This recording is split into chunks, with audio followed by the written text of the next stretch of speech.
Thank you very much, Rob, and welcome to Lexington, Kentucky on a cool, crisp October Saturday afternoon. It is time for some SEC football. Alabama and Kentucky. The Wildcats trying to rebound after a tough loss to Florida last week. It is our Wrangler SEC game of the week. Unbeaten, 4-0, Alabama with their first true road test in the conference. Here in Lexington against the Wildcats, a team that stubbed their toe last week, but Coach Rich Brooks hopes things will change just 7 days later. And a pleasant good afternoon, everybody. Dave Neal alongside my partner, Andre Ware. What can you say about Alabama right now, Andre? They are ranked third in the country. They've won 17 of their last 19 games undefeated to this point this season. Some people even say this could be the best team in the country right now. Why are we talking so highly about the Tide? Well, they'll give you a lesson in physical football is what they'll do. They do it the old-fashioned way offensively. The running game led by two dynamic runners on the defensive side of it. They'll line up. They'll come at you. Just line right up and come downhill at you. They'll take a few chances, but not many, to get players out of position. And then special teams wise, they're great there as well. I liken them to a snake, and not in a bad way. They'll let you pet them early in a football game. They'll let you get close, and then all of a sudden they'll strike you.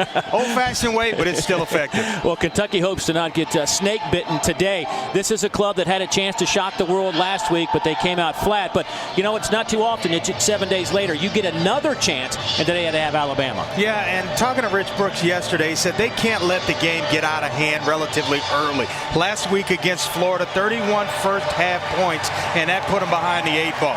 In big games, they've got to do a better job of getting off to better starts. Certainly today, Dave, they're in a big game with Alabama. Well, you saw in that graphic it's the two toughest teams that have been back-to-back for Kentucky in the history of this program. As the #1 ranked team last week, the #3 team this week. This is a series that goes back to 1917, but it has been owned by the Crimson Tide. They have won 34 of 37 meetings against the Wildcats. The last Kentucky win was back in 1997. So Alabama wins the toss. They deferred, so they just actually decided to take the football, and Kentucky will kick it off. In the corner, here comes the Tide. Javier Arenas to the 20. Arenas to the 40. And pushed out of bounds at the 38-yard line. 51 yards on the return. It was Trevard Lindley that ran him out of bounds. Well, we talked about it. Running the football, defense, and certainly special teams. And right here, Javier Arenas, he's going to give him a chance every week to have great field position. Came in averaging 28 yards per return. He is fantastic as a returner.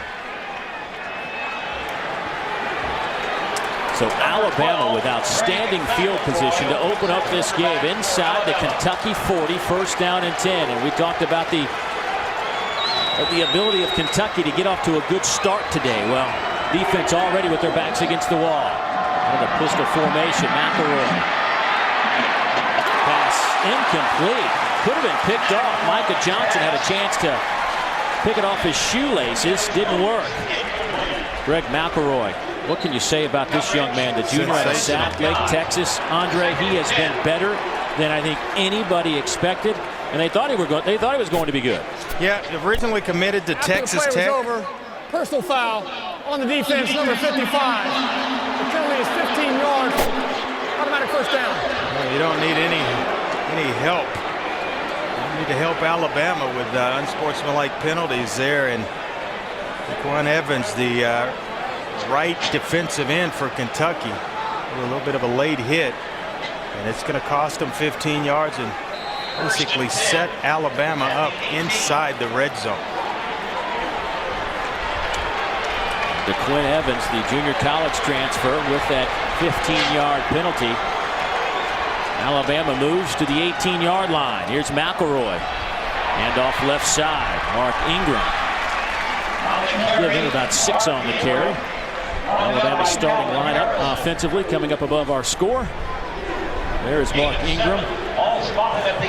Not only is he leading his team in rushing, but he's also leading the team in receptions. 225 touches now without losing a fumble. Did drop one against LSU, but his club was able to pick it up. but he has not lost a fumble in 225 touches. Ingram busted to the outside. He will walk it into the end zone. 57 seconds into the game, the Tide score a touchdown. Boy, they do a great job on the right side of that offensive line of collapsing things down inside. They show it going left, and they're going to bring Mark Ingram back to the right side of the formation. You'll see it here. Start to the left. Now cut it all the way back. Now it's just one guy to make miss. And Randall Burton, the sophomore corner, a little bit late. Point after is up and good by Lee Tiffin. The flag is down at the 10-yard line.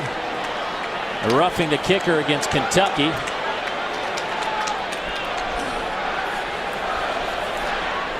They will assess it on the kickoff. Point after will be good.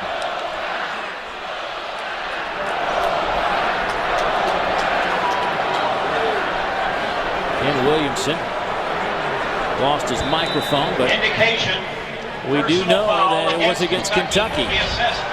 Alabama. This is what they do, folks. They run it right at you, and they're very good at it. There's Mark Ingram, the man of the moment for this Alabama team, with the 11-yard touchdown drive to give Alabama the 7-0 lead. It only took 57 minutes. Of course, it was all set up by the excellent return of Javier Arenas. Well, they didn't waste any time getting the deal done. 57 seconds into the first quarter, and here we are with Alabama leading already.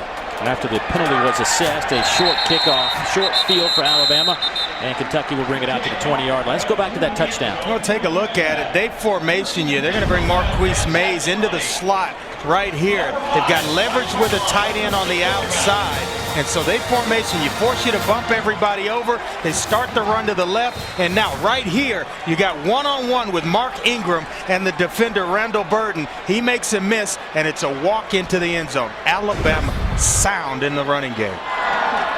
Kentucky will try to get their running game going. A flag down on the near side, right around the 20-yard line. Derek Lockley, Kentucky ball carrier. Ken Williamson, already a busy man here in Lexington. Well, Kentucky will get a free 5 yards out of this. Well, Mike Hartline is the starter, the junior out of Canton, Ohio. Started the year last year. It was kind of a roller coaster season for the young man, but it's his show now, Andre. And talking to him yesterday, he seemed like he has some of that swagger back. Yeah, he has really stepped up as a leader on this football team, and the coaching staff really needed that from the quarterback position. Hand off right side. Derek Locke will take it out over the 30. That'll be a first down. Give him 6 on the carry. Javier Arenas with the tackle. They go with Derek Locke. Alfonso Smith, we'll see him at the tailback position as well. And around these parts, they refer to it as locksmith. Derek Locke and Alfonso Smith. Kentucky quickly to the line. First down and 10. They'll run the play. This time Locke hit. Might have lost a yard.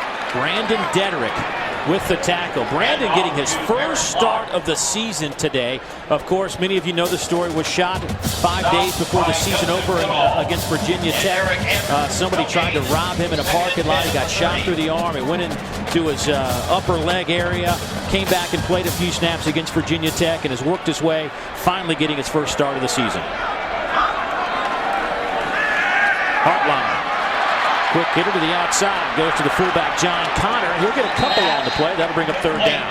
Well, with a defense like Alabama's, John Connor there would have been better served to just continue to the outside. You stop and try to turn back, make one guy miss you. Guess what? 2 more of those Crimson Tide helmets are going to show up. John Connor, one of the better fullbacks in the SEC, known as the best blocking fullback in this conference. Third down and long. We'll say third down and 8 yards out of the shotgun. Hartline.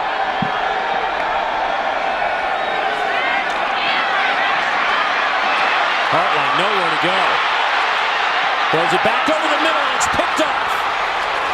Mark Barron picks it off at the 40-yard line. Alabama will have the football.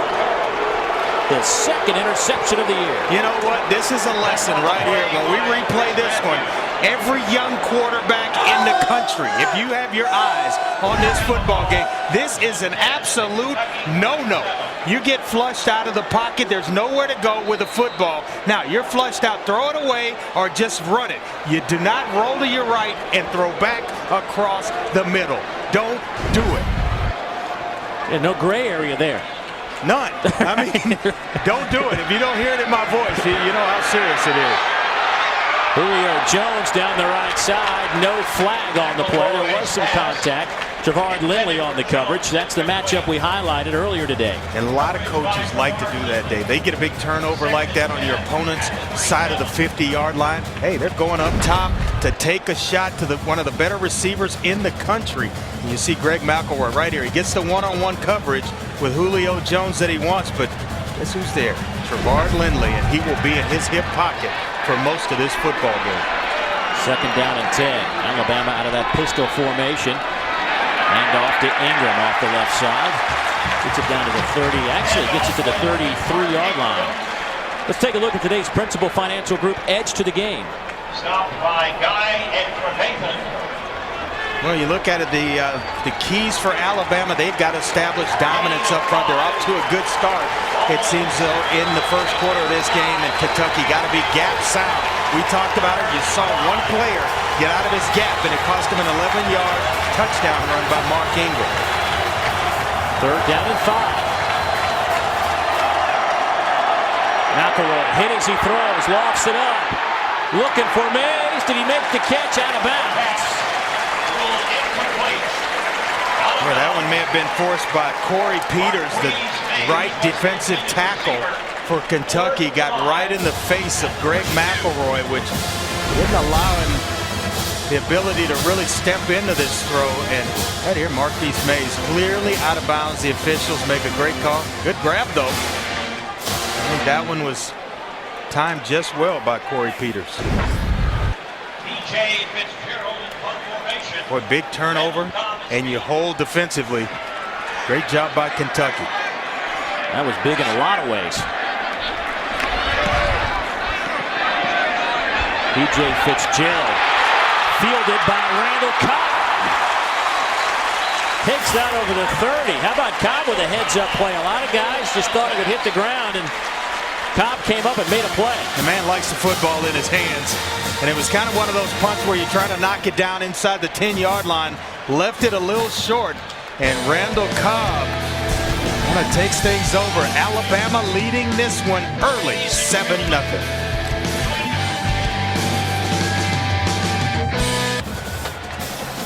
And welcome back to our Wrangler SEC Game of the Week as the Kentucky Wildcat basketball team just moments ago came onto the field. There's Coach Calipari, gimpy knees and all, making his way out to a rousing ovation. These folks are ready for some basketball. That'd be an understatement. He is the man in this town. All of a sudden, loud, high expectations for this Kentucky Wildcat basketball team this season. Randall Cobb in at quarterback. Into the Wildcat formation. He will keep it off the left side. We expect to see that maybe a little bit more today. They just think they have to get the football in his hands. Well, I counted about 6 different positions or ways they could get him the football. Out wide at wide receiver, move him into the slot. That's 2. Running back, quarterback, and then both returns, on punt returns and kickoff returns. They like to get him about 12 to 15 touches throughout a ball game. Well, 2 touches so far, 1 on a punt return, and then the rush off the left side just moments ago. Second down and 6. Hartline throws it near side. Pass is caught. Chris Matthews, young man at a junior college. They say the ceiling is very high for this person. Coming in from junior college. He's had some mishaps in terms of understanding the plays, Andre, but they really like his ability. Yeah, a couple of mental breakdowns, but he was a JC All-American last season at LA Harbor College, where he had 80 receptions, over 1,200 yards, and 11 touchdowns. That'll get you some All-American honors. Yes. And off left side. Here goes Derek Locke, the junior out of Hugo, Oklahoma, brought down by Corey Reamer.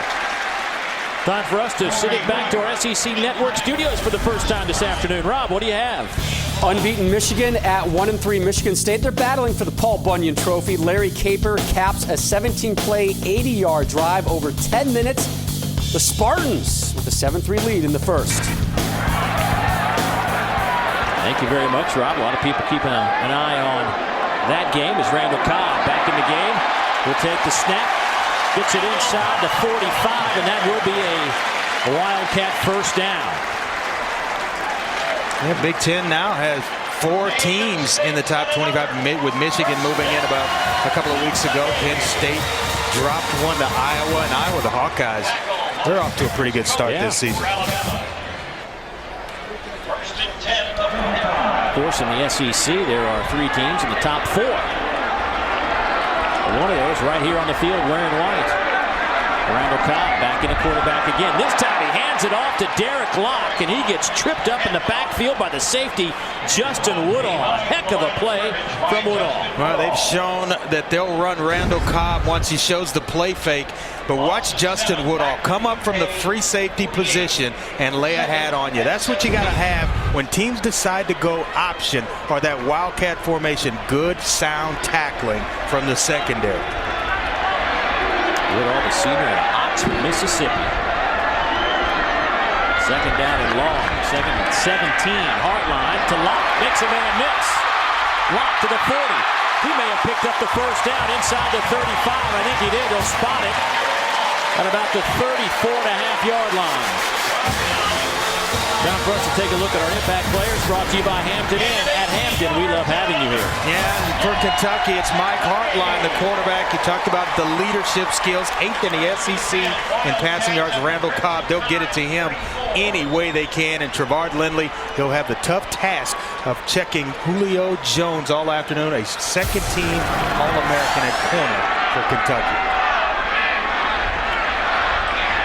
Fonzo Smith in at running back. Trying to swing it out to the fullback, John Connor. It's incomplete. Pressure came up, forced Hartline to get rid of it quicker. Rolando McClain. I think he learned a lesson on that other pass that he threw for an interception. You get pressure. There's nowhere to go with the football. The shoelaces of one of your receivers is a nice place to get rid of the football. Rolando McClain going about his business without his running mate, Dante Hightower. Out for the rest of the year after blowing out his knee last week in the first quarter.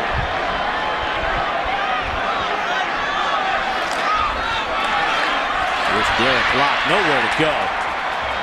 A man that's going to have to step up his game in the absence of Hightower. Corey Reamer, one of the guys, makes the play. Yeah, they'll do it with Corey Reamer. Eric Anders will drop over, put his hand on the ground, and then Courtney Upshaw will bump himself up to the old spot of Eric Anders. So they're going to do it by committee. That's how good Dante Hightower is. One guy can't just replace him as a player. It's going to take 3 guys kind of shuffling to do the job of Dante Hightower. That's what he meant to this Alabama defense. 3rd down and a dozen. Well, they've got one-on-one coverage up top. Here goes Locke off the left side. That'll get him to the 30-yard line. Here comes the field goal unit. They're trying to position. You wonder why. Why call a run in this situation? 3rd down and 10, awfully hard to convert against the second best defense in the entire country. But you know what? We can maintain field position and give ourselves a chance by running the football. Give ourselves a chance to at least attempt a field goal. 49-yarder, Lonis Sieber. Career long 48. Give him a new career long. Sieber from 49 yards out gives Kentucky 3 points here in the first quarter. Boy, his season long before that kick, Dave, was just 26 yards. Had only attempted 2 field goals for the entire season, but he hit that baby like he knew what he was doing.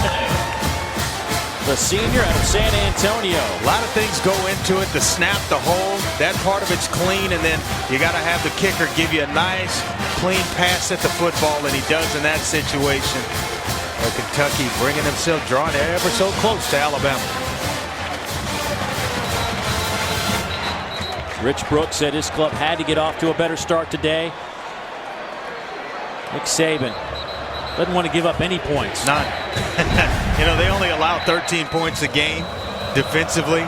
So giving up 3 early, this early is a little bit unusual for Coach Saban. That's right, 36 yards, but it ate up 4.5 minutes off the clock. I like it. Good mixture of run and pass and bringing Randall Cobb in for some Wildcat stuff to basically add an element of speed to the offense. And Kentucky finds themselves right back in this thing. How big was the 3 and out, the defense forced by Kentucky a little while ago? It was huge because of the momentum change. You're already trailing. If you get hit on one of those big passes, now you're looking at 10-0 or maybe 14-0 before you can bat an eye. McIntosh will kick it off. Short kick hits at the 15. Picked up by Terry Green. Big hit out over the 25-yard line. Matt Roark on the special teams tackle. Let's go downstairs for the first time this afternoon. Check in with Kara Capuano. Kara? And who's better? Obviously having some technical difficulties. We'll get back to Kara as soon as we can. Alabama will take it at the 26-yard line. This offense averaging 40.5 points a game, 3rd in the conference. Last year they averaged 30 points a contest, so a little bit more production out of this group. Julio Jones on a receiver screen out over the 30 to 31. Played well by the Kentucky defense. Paul Warford in on the tackle. Nice job there. You don't want to let a receiver as dangerous as Julio get going.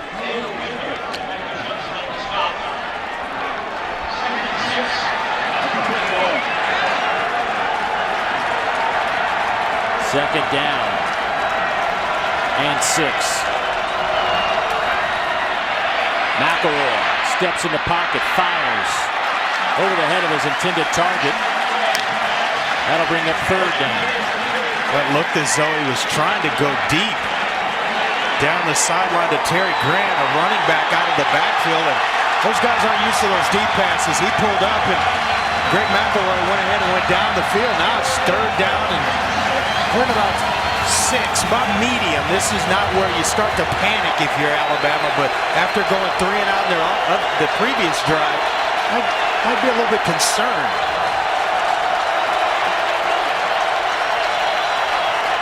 Boy, Jones bouncing all over the line of scrimmage. They go to him at the 40, and it's incomplete. The defense holds again.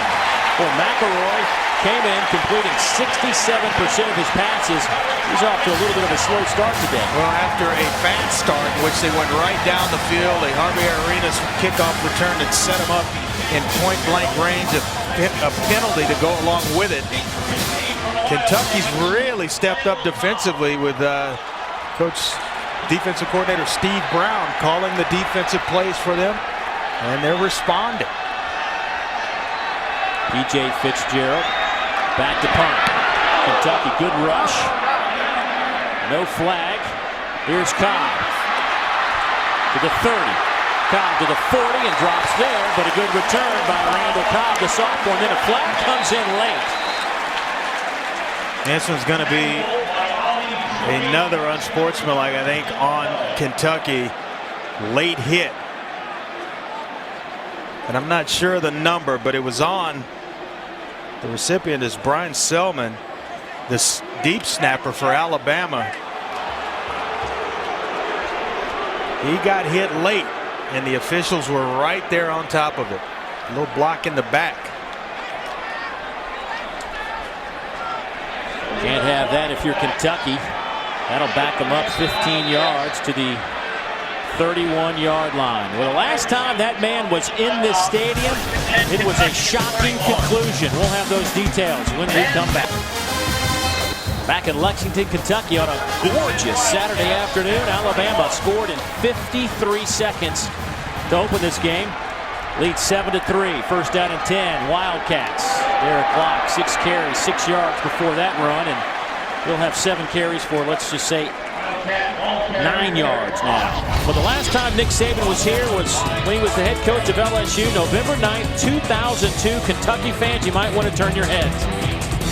Marcus Randall and LSU trying to rally the troops. Here's the final play of the game from his own 25.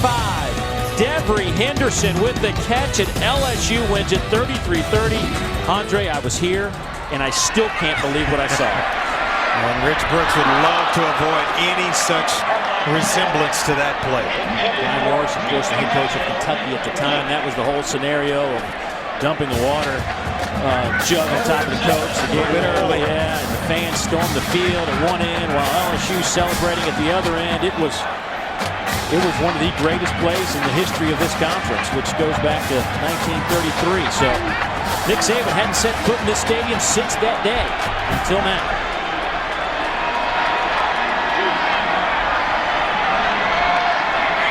Third down and 7. This is what Joker Phillips wanted to stay away from. This time they're able to pick up the first down.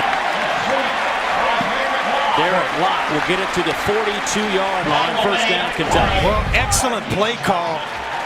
There's about 3 different blitzers coming from the left side of the formation with Rolando McClain. You count it, you name it, they're coming. Courtney Upshaw, but you call the run away from where the pressure's coming. I tell you what, you outnumber that side of the defense. Excellent job in picking up the first down. Last week, Kentucky 0 for 11 on 3rd downs and 7s and more. Randall Cobb in at quarterback, makes a guy miss. Makes another man miss. Picks up the first down. Give Cobb a dozen on the carry. Mark Barron finally runs him out of bounds. Well, what a great block by Chris Matthews, the wide receiver. Smart, getting off his guy so you don't get the holding penalty, and then peeling back and catching a guy coming in pursuit to free up Randall Cobb. Watch the top of your screen, number 8, right there. Watch it. Let him go. Don't hold him. But now I'm going to peel back and get me a defensive lineman. I think that D lineman will remember Matthews. I love it. Well, you know what? It'll be a long time before he catches him. Here's Cobb again. Nothing happened on that play off guard. Lorenzo Washington, the senior out of Logan'sville, Georgia, brings him down. Well, Randall Cobb, we wanted to track just how many touches he had in this ball game. Mentioned it earlier, 12 to 15 is what the coaching staff will shoot for. Already 6 touches, 55 yards. You think he's going to have an effect on this ball game before day's end? I guess Rich Brooks says, if we're going to go down, let's go down with our best player touching the football all day. Always, my friend, always. Alfonso Smith, first down, Kentucky. He's running hard. The senior out of Louisville, Kentucky. Tackled by Mark Barron. Already 4 stops for Barron from his strong safety position. Well, I like to recognize guys when they throw nice blocks, and T.C. Drake, the big senior tight end out of Bradstown, Kentucky, threw a nice block for Alfonso Smith to free him up on the outside edge. 3:15 to go in the opening quarter. First and 10. Here's Smith again, bouncing around, gets it to the 30-yard line. Let's go downstairs once again, check in with Karen. Well, guys, I'm on a hardwired microphone now. This should be more successful. Coach Brooks has watched tons of film the last few weeks on Florida and Alabama. We asked him who was the best. He said defensively you can flip a coin, but offensively both teams run their schemes so well. The difference is that the Gators might be a little bit down in their receivers this year. Of course, Brooks with a twinkle in his eye, then saying to us, we might all see that question answered in the title game December 5th. Thank you, Karen.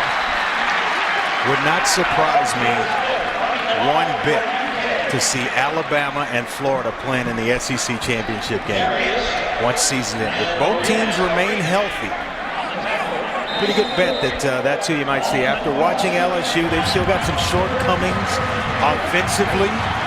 Watched them last week in a ball game at Mississippi State. We were there.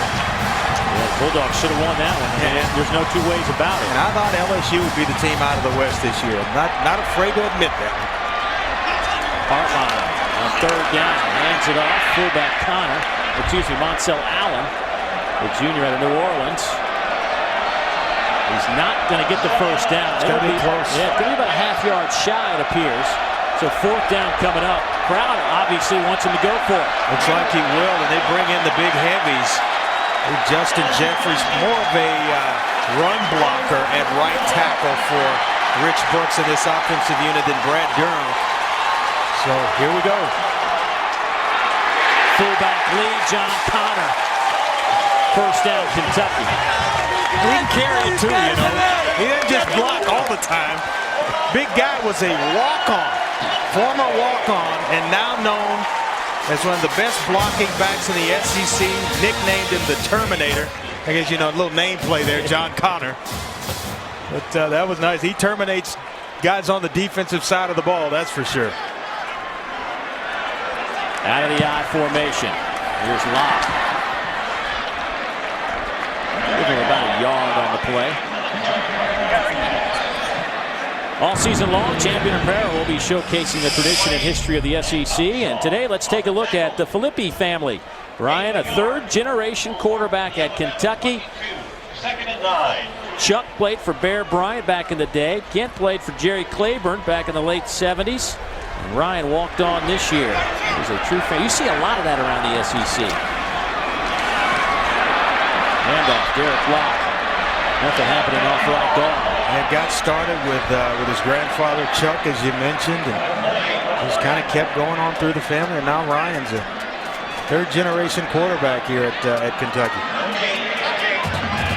A couple of runs off tackle sets up another 3rd and long, and these are those downs that Joker Phillips says just make it so hard. Don't have a whole lot of plays drawn up for these 3rd and long situations. They're tough to convert against, especially against a defense like Alabama. Pressure comes, Hartline drop back at the 33-yard line. Eric Anders, the senior out of San Antonio, Texas, now with 2.5 sacks on the year. Boy, he is just so fast off the edge. He's just going to line up right there, and I'm going to beat my guy right around the left edge. And Zip Duncan, the left tackle, he did the exact same thing last week against Arkansas and Ryan Mallett. He's the guy now that drops his hand down on the ground as a pass rusher now that Dante Hightower is out of that lineup. Kentucky will take a timeout on 4th down coming up. Field goal unit out on the field. Well, celebrating its 5th year sponsoring the Good Hands Field Goal Nets, Allstate makes contributions to participating universities, general scholarship funds for each field goal and extra point kicked. To date, Allstate has contributed more than $1.8 million in scholarship monies.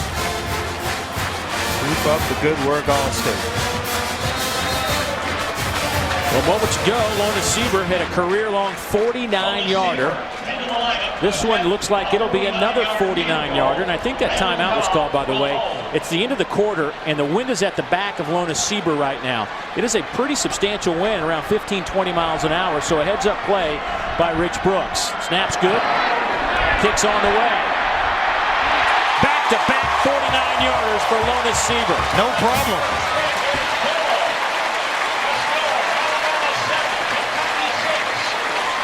So the Kentucky Wildcats, after giving up 31 first-quarter points to Florida last week, only trail by a single point after 15 minutes against the 3rd-ranked team in the country.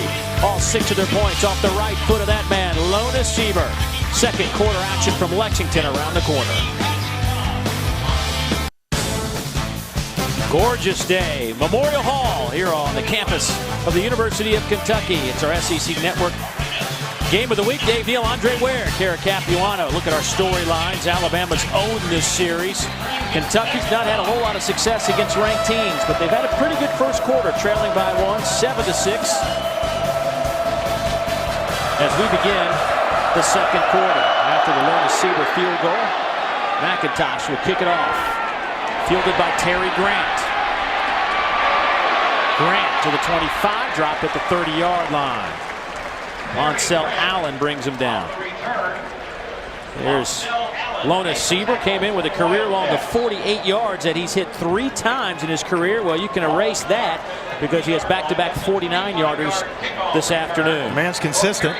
2 49-yarders and the 2 field goal drives. They've eaten up roughly about 10 minutes. So you look at the time of possession being dominated by Kentucky. 12 minutes compared to just 3 for this Alabama squad. Here's Marquise Mays out to the 32-yard line. Well, it didn't take long, Andre. Just 53 seconds for Alabama to get on the board. Yeah, nice 11-yard touchdown run by Mark Ingram. And then the 2 49-yard field goals. Alona Siebert right here, the second, which draws this game to within 1 point. Got a good ball game going.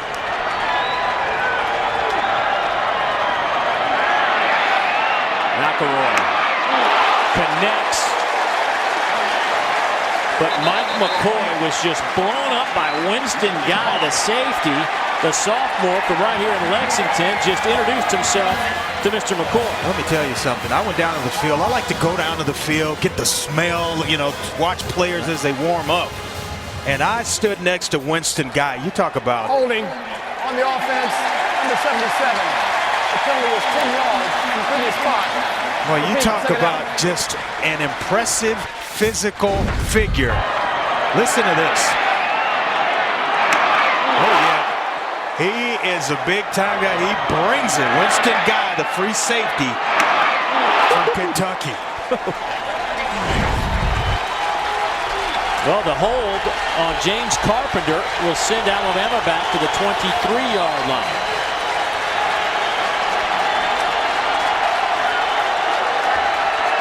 Second down and 17.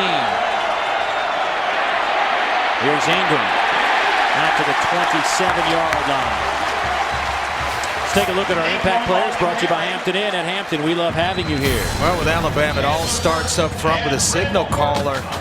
Greg McElroy, 20-0 as a starter, and that's dating back to both in high school and college. He's undefeated. Mark Ingram and Trent Richardson. Look at the yards per carry for Trent Richardson, 5.7 for Ingram. They provide the running punch for Nick Saban in that Alabama offense. McElroy's numbers 1 out of 6 to start this game. Roy Upchurch in the backfield. McElroy will set up the screen to Upchurch, but Kentucky read it from the get-go.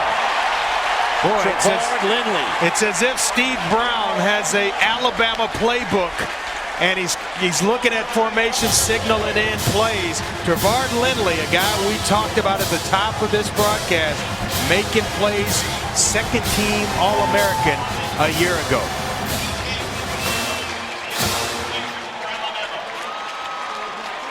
P.J. Fitzgerald will have to come in and punt on 4th down and 17. Randall Cobb stands at the 38-yard line.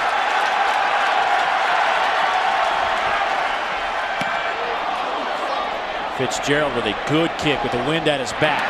Cobb will field it at the 25. Look at Randall Cobb move around. 35-yard line. Brought down by Corey Reamer. Right, Randall Cobb with his 7th touch, but McElroy right here finding it hard. Come on back with a 7-6 Kentucky. And welcome back to the Wrangler SEC Game of the Week. Be sure to stay tuned to see which player is selected as the Wrangler 5-star player of this game. Right now, you got to think Lona Sieber might be the guy with a couple of field goals. But a flag moments ago, Andre, on a personal foul against the Crimson Tide, moves Kentucky 15 yards closer. They're right up at midfield. Derek Locke will get a couple of yards in the 48. But after the kick, a 15-yard personal foul against Dre Kirkpatrick. It's kind of been a messy game so far. Alabama 3 penalties for 30 yards. Kentucky 3 of their own for 45 yards. I think the bigger penalties that have played into this were on the first opening drive for Alabama, that 15-yard additional yards for a personal foul. That led to the 11-yard touchdown run by Mark Ingram. Since then, Alabama hasn't been able to do anything offensively. Another run off the right side, maybe a yard. This is about par for the course here. I was talking to Joker Phillips yesterday in meetings. He said, you know, we'll take 2 yards on first down, come back, run the football 2 yards on second down, where we get ourselves in third down and medium, and we can convert those situations. Guess where they are? Third down and 6, third and medium. 1 out of 4 on third downs today.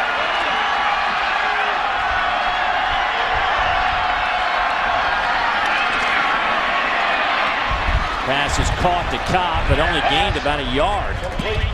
Cobb came all the way across the field. McClain with the stop for Alabama, and now the Wildcats will have to punt it away. Mark Hartline, he's got to do a little bit better job of knowing and feeling the pressure. You get so locked on, and I ask him, third down, who do you like? Randall Cobb. You got so locked on to Cobb, you got to feel that I've got just a little bit more time to take my eyes to the second level of the pass route and beyond, where Randall Cobb's coming underneath in zone coverage, so that you give yourself at least a chance to pick up a first down. Vidlachka to punt it away. Arenas will let it hit at the 5.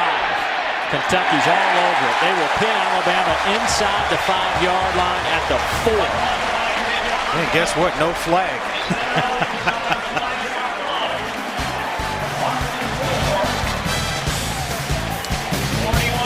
We got ourselves a 7-6 ball game here in Lexington. Stay with us on the SEC Network.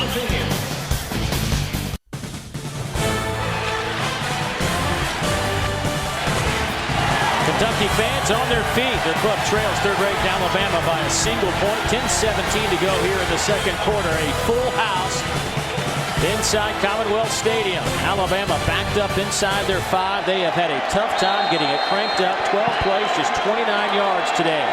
Trent Richardson, the true freshman, in at tailback.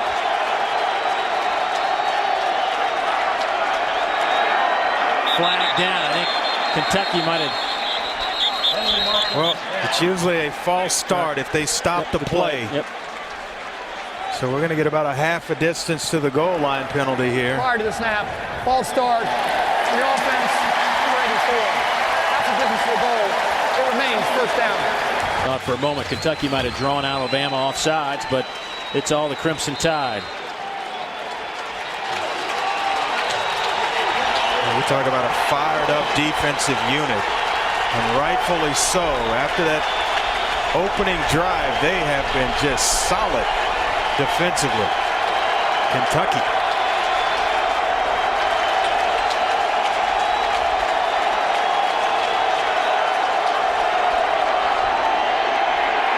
Big hit at the line of scrimmage. No gain for Trent Richardson, but a flag down in the end zone. Corey Peters led the charge for the Wildcats. That play happened so fast, I'm not quite sure what penalty would have been called.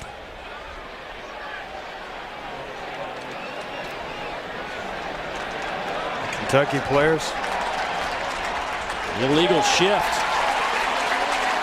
Pointing at the Alabama players. Illegal shift on the offense. Number 8 was in motion and never did reset. The penalties declined. Second down.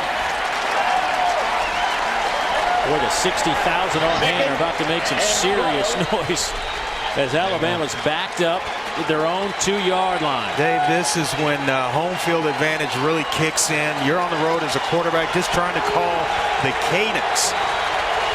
You almost have to use hand signals.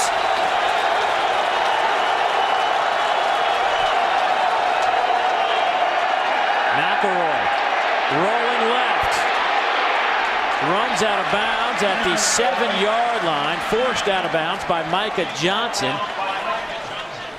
That is about 6 yards shy of the first down marker, and that'll bring up a third down situation. Well, they do a good job. That's an excellent play call by Jim McElwain, the offensive coordinator, giving Greg McElroy the option to run or pass. And he gets the corner and just outruns Micah Johnson, the senior middle linebacker, just to give him enough room to work here on third down. Alabama's yet to convert a third down today. They came in pretty good in the league, converting at a clip of 44%. Pass caught over the middle, but shy of the first down. Roy Upchurch makes the catch at the 12-yard line, but they needed to get to the 14. Danny Trevathan And on the tackle. They go to their third down back Upchurch. And keep an eye on Tavard Lindley and Julio Jones. We like this matchup, and they are locked on. Third down situation. They go a little bit zone, but you see him right there in the hip pocket of Julio Jones, the big-time receiver from Alabama. Boy, Kentucky playing solid defense. Randall Cobb back at the 48. Fitzgerald, another good kick. Backs Cobb up to the 35. Randall makes a man miss. To midfield and dropped there. A 14-yard return by Randall Cobb, brought down by Courtney Upshaw. Time for us to head back to our SEC Network studios. Check in with Rob Stone. Dave, the team Alabama beat in week 1, number 6 Virginia Tech at Duke. Tyrod Taylor having a good first half, 11 of 15, 173 yards, and here's his second touchdown pass. Hokies up 10 in the second.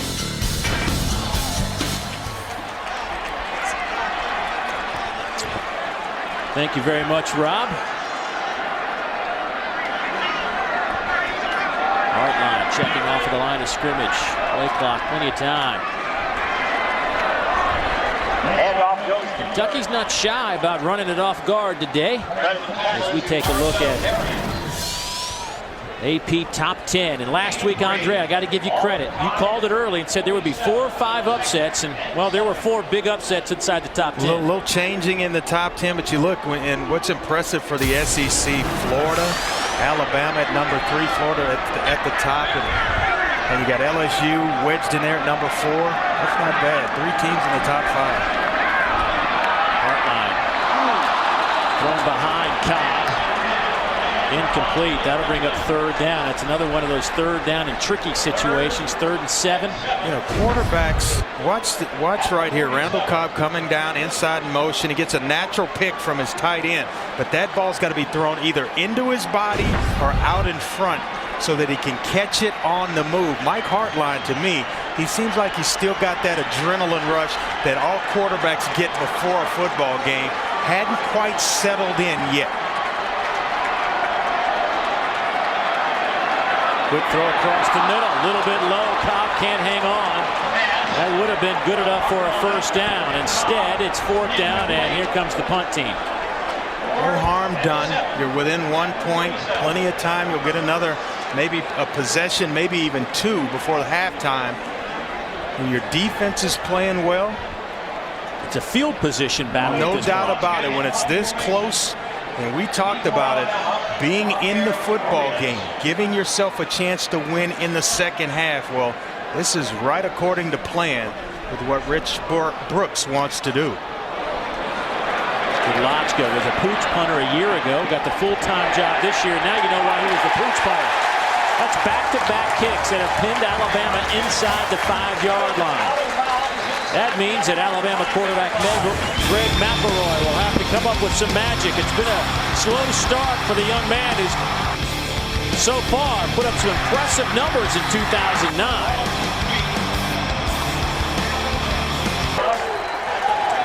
Look at some of the Alabama faithful that have made their way to Lexington. 7-6 tied out in front. They're backed up inside the 5 again.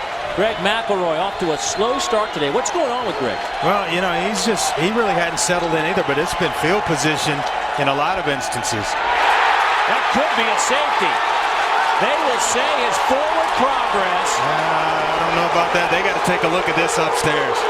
They've got to take a look at this one. At about the 1-inch line. I don't think he got out of the end zone. Micah Johnson with the big hit. Big time hit from an all-SEC player of a year ago, but the officials, replay officials, need to take a look at this one. See tremendous penetration here by Kentucky, and then it's going to be. Actually, he did. He got it out of the end zone, barely. An excellent call. They're going to look at this, but our view. They're showing a look on the replay board here in the stadium. That's why you hear the fans, and it's not a good look. Right. Once the replay officials get the look we just showed you, then they'll see that he clearly got out of the end zone. It's where your forward progress comes to a stop, and That football was clearly outside the goal line. Well, you know, you can't stop and try to make a guy miss you. You got to continue going downhill right there. You're trying to make a guy miss, and that's a young freshman running back right there. He'll learn that lesson in film study from the coaches. But you got to continue on at all costs, no matter what or how the collision is going to take place, because that's too close. Take one more look and you'll see right there, just as he gets barely out of the end zone. Looked like our line judge, Michael Taylor. Firm. That's a good call. Our line judge, Michael Taylor, right on top of it. Good spot. Regardless, Alabama still only has they can't mess around. I mean, they're like an inch away. Speaking of inches, last week we saw Mississippi State had 4 inches twice and couldn't stick it in the end zone. That's about how close it was last week for the Bulldogs. A little too close for Nick Saban's liking right now. 3 tight ends in the game. Julio Jones now comes in motion. That handoff to Richardson, that time downhill all the way. You see, and maybe got coached up once the offensive unit went to the sideline. Look, don't try to make a guy miss you. You bring the wood to him. And, you know, maybe you bounce off a tackle or so, but you can't stop and try to make a guy miss right there. You see Trent Richardson, those shoulders, the pad level, forward. He's looking for the contact. 3rd down and 7. You throw here, or are you just trying to not make a mistake? You got enough room. You got a quarterback that's playing fine. I'd have no problem throwing a pass here. That's what they'll do. Over the middle, wide open, tight end, 1st down. Colin Peak out to the 27-yard line. Well, excellent throw right over the linebackers in zone coverage. You got the tight end working in the middle of the field. Watch the eyes right here after the play fake. Right there, just going to hold the linebackers, giving the room to squeeze one into your tight end. And credit Colin Peak for a nice grab. He got off to a slow start against Arkansas. Had a couple of drops early in the game, but he's right in rhythm and right in stride here early for Alabama. His 9th catch of the year. McElroy will throw it again. Going for it all, looking for the speedster Mays. It's incomplete, but a hole perhaps in the backfield around the 20-yard line. I think James Carpenter grabbed a jersey. Well, the big fella's been playing some solid football for Alabama offensively and sliding into that left tackle position vacated by Andre Smith, the 1st-round pick of the Bengals this year. On the offense, number 77. The penalty is 10 yards from the previous spot. Repeat 1st down. He played in junior college at Coffeyville Community College, and you'll see right here the nice coverage down the field on the part of Randall Burton. He's subbing in today for Paul Walford, who's the starter for Kentucky there, but he's been stride for stride with Alabama receivers throughout this 1st half. Coaches say Burton's got a great upside, a sophomore out of LaGrange, Georgia. Handoff, Richardson looking to make some guys miss, but blue jerseys seem to be getting all over the football. Winston Guy, the safety, coming up to make the play. For Alabama basketball fans, get down to Orlando, Florida, November 26th through the 29th to watch your Crimson Tide compete in the Old Spice Classic at the Disney Wide World of Sports Complex. For tickets and travel, visit oldspiceclassic.com. Disney Sports Complex, impressive place to watch sporting events.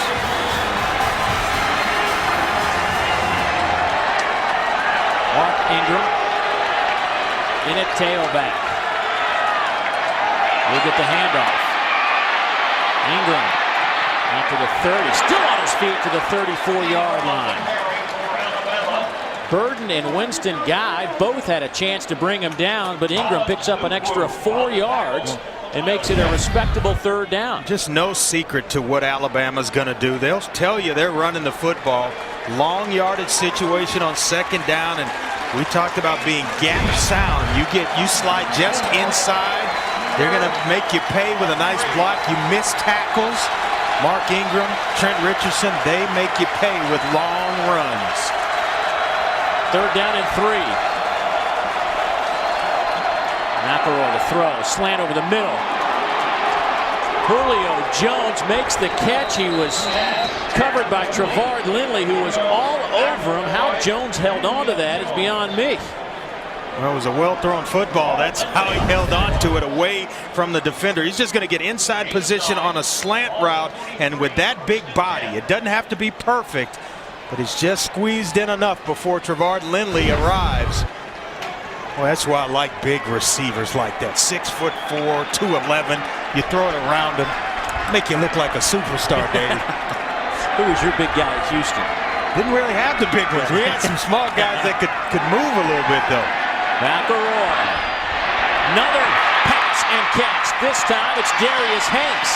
Now McElroy's getting it cranked up. Winston Guy finally drags down Darius Hanks, the junior out of Norcross, Georgia. Well, this is where you got to be careful if you're Kentucky and defensive coordinator Steve Brown. Alabama finding a rhythm offensively. Zone coverage, and he reads it out.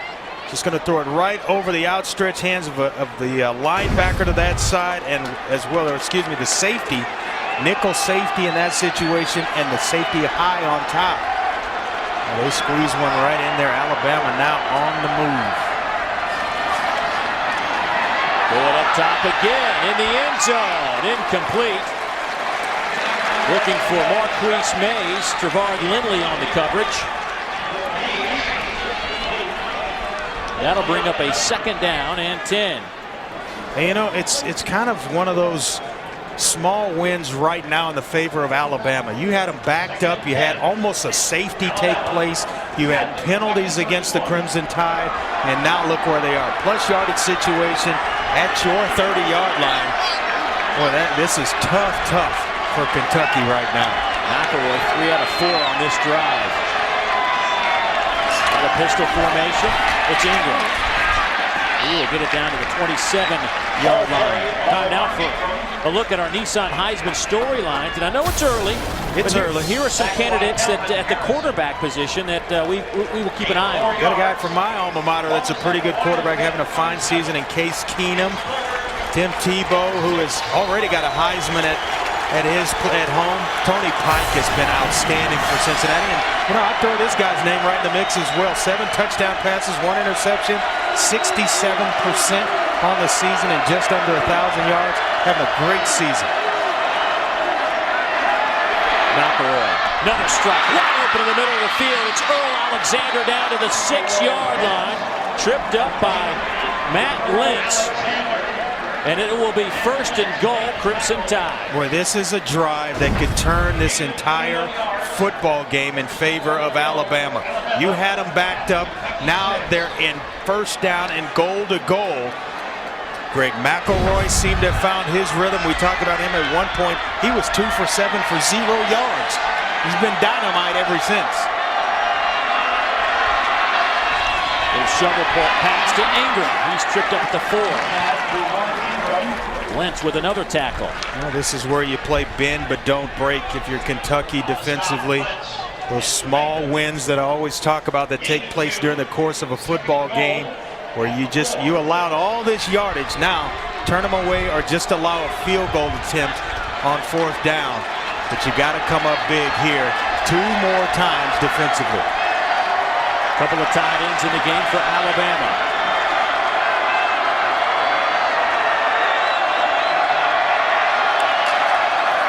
Here's Ingram, met at the line of scrimmage. It'll be 3rd and goal. There's no secret. They've shown the motion with Julio Jones to block out the backside to allow penetration from the backside, and then they just run the football. And Calvin Harrison makes a nice tackle. He and Quinn Evans, the defensive tackle.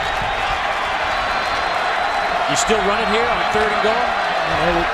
Almost one of the better running teams in the entire nation.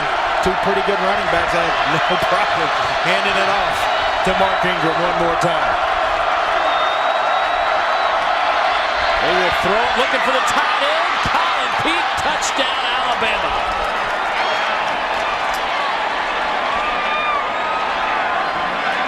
What a drive for Alabama. They were backed up at the 2-inch line and march it the distance for the touchdown. It's just a nice little out route by Colin Peak. The defender's outside, so you're thinking he's got the leverage. You got a safety matched against a tight end. You think you have the advantage there. Yet still, Colin Peak still comes up with a touchdown reception. Point after, up and good by Lee Tiffin. Greg McElroy, you could almost say that was his drive. 6 out of 7. 83 yards on the drive for the quarterback out of South Lake, Texas. Colin Peak with the touchdown reception, his first as a member with the Crimson Tide. McElroy's 8th touchdown strike of the year.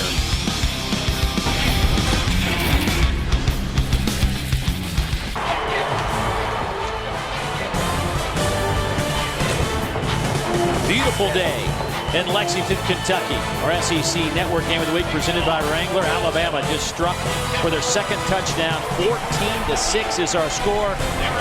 40 seconds to go, and what a drive by the Crimson Tide. One of that young man right there leading the way, Greg McElroy. Excellent job throwing the football. 6 of 7 on that drive, 85 yards, and capping it off with a touchdown throw. He was, as you mentioned, at one point, 2 out of 7, 3 out of 8. He fixed that in a hurry, didn't he? He's now 8 out of 14 for 85 yards.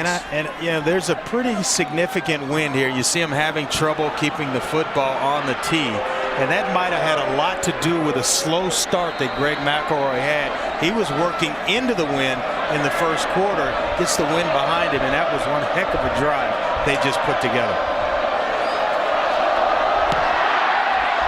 Ground ball. Sam Maxwell will pick it up at the 30-yard line, and he'll take it to the 40, so pretty good field position for the Wildcats with just 35 seconds to go. Well, coming up on the Cellular South Halftime Report, we will talk and break down the game of A.J. Green. Perhaps nobody better in the conference right now than A.J. Auburn, Tennessee tonight on ESPN. Big test for the Auburn Tigers trying to go 5-0. And, of course, Michigan State going at it in Big Ten football. It's all coming up in just 35 seconds off our game clock. Looking forward to seeing that Auburn-Tennessee game. That's going to be a good football game. See how Monty Kiffin and that Tennessee defense handles the running attack of Auburn. Derek Lott lost the football, picked up out of the midair by Courtney Upshaw. He can take it to the house, and he will. Touchdown, Alabama.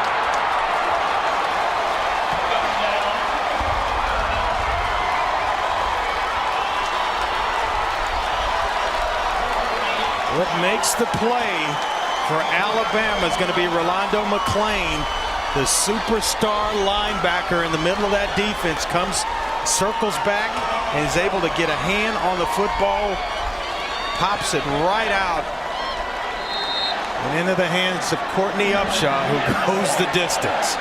Courtney, one of those guys that Nick Saban leaning on to pick up some of the slack left by the injured Dante Hightower. Point after is up, and it is good. Wow, 2 touchdowns in a span of 19 seconds. Well, and that last play by Courtney Upshaw will be our Good Hands Play of the Day, brought to you by Allstate. How about this? Watch the work of Rolando McClain, number 25, right here. Going to make the tackle. Not only am I going to make it, I'm going to pop the football out with my right hand. It falls right into the hands of Courtney Upshaw, and he's got a nice escort to the end zone. Boy, look at that. That is just a nice football play right there. Rolando McClain, the All-American, making an All-American type play. And the recipient was Courtney Upshaw.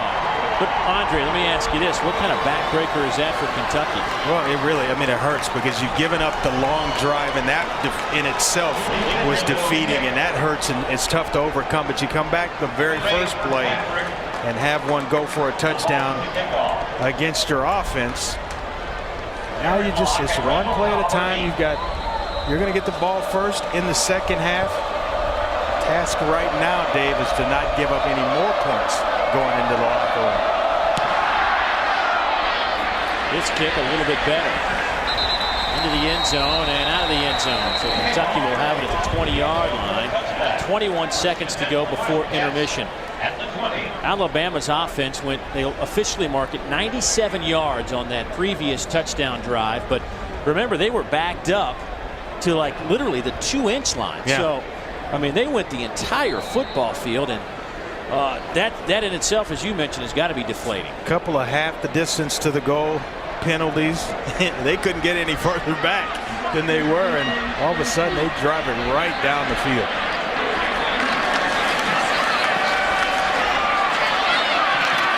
The handoff goes to Alfonso Smith. And that should do it for the first half. And well, the first quarter and a half, not so good for the third-ranked team in the country, but the last 7 minutes of the second quarter dominated by Alabama, and they will take a 21-6 lead into the locker room as we have completed one half of play here in Lexington, Kentucky.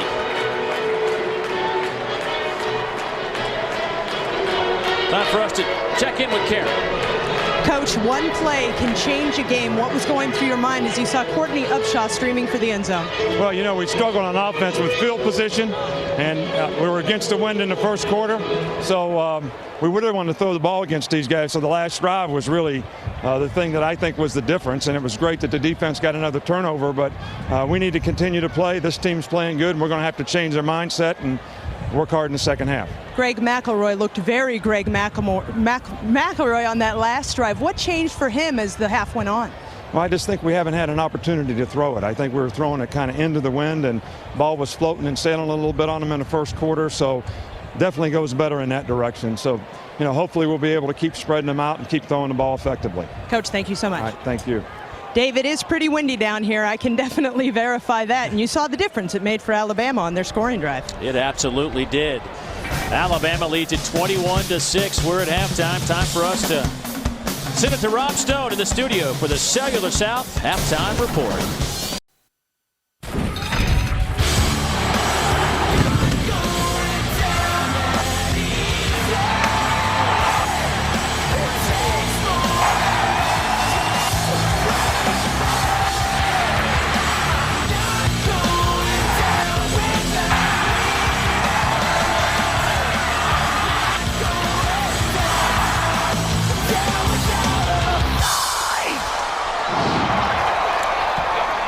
Welcome back to our Wrangler SEC Game of the Week right here on the SEC Network. Alabama and Kentucky. We have played 2 quarters of football. Third quarter action coming up on a gorgeous day. A little bit chilly. Wind is somewhat brisk. And it's had an impact on this game, but Alabama, with a couple of quick strikes, take a 21-6 lead over the Wildcats. Dave Neal back alongside Andre Ware. And Andre, for a quarter and a half, Kentucky was doing everything they needed to do. But you made the reference at the top of the show that this Alabama team's a lot like a snake. You got to be careful. Yep, that old snake analogy that we talked about. They'll let you hang around, let you pet on them for a little while, and then when they get sick of playing with you, they'll strike you. And that's exactly what Alabama did in the first half of this ballgame. The last 6 minutes, it was all Crimson Tide. Now Kentucky got to take the football right now, right out of halftime, and get some points. They've got to have something positive happen for their football team. Otherwise, this could get out of hand. Julio Jones with a couple of grabs in that first half, but take a look at our Crystal first half stats. Brought to you by Crystal. Nothing like it. And the time of possession pretty even after it was owned by Kentucky. And now we look at the full stat page. Yeah, well, it just goes to show you how good a football team Alabama really is. Had you told me coming into this one at halftime, Alabama had 61 yards rushing, I'd told you, well, it's going to be that's a tight football game. Well, 21-6 in favor of the Tide with those 61 yards. Here's Derek Block, a huge block. Springs lock out over the 40. Let's see where they'll spot it at the 46-yard line. Lee Tiffin bumps him out of bounds. Let's go downstairs, check in with Kara.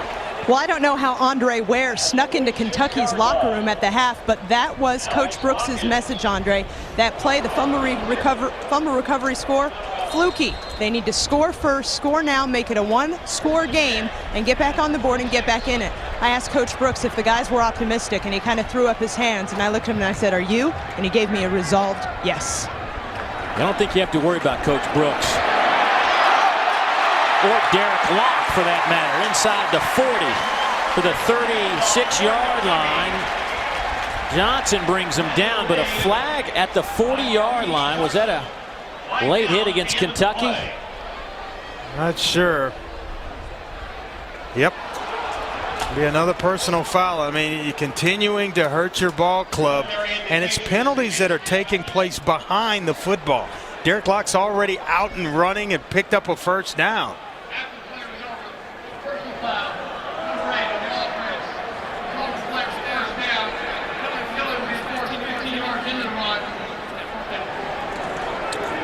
Well, Kentucky's had a couple of personal fouls in this game, and they have both been costly.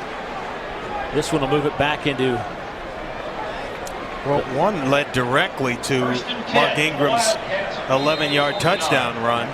And then now you've got momentum right out of halftime, and you're just kind of killing it with penalties. The ball back into Kentucky territory at the 49. Hartline throwing over the middle. Picked off. Rolando McClain, the All-American. McClain to the 40 and dropped right there. Hartline hit him right in the numbers.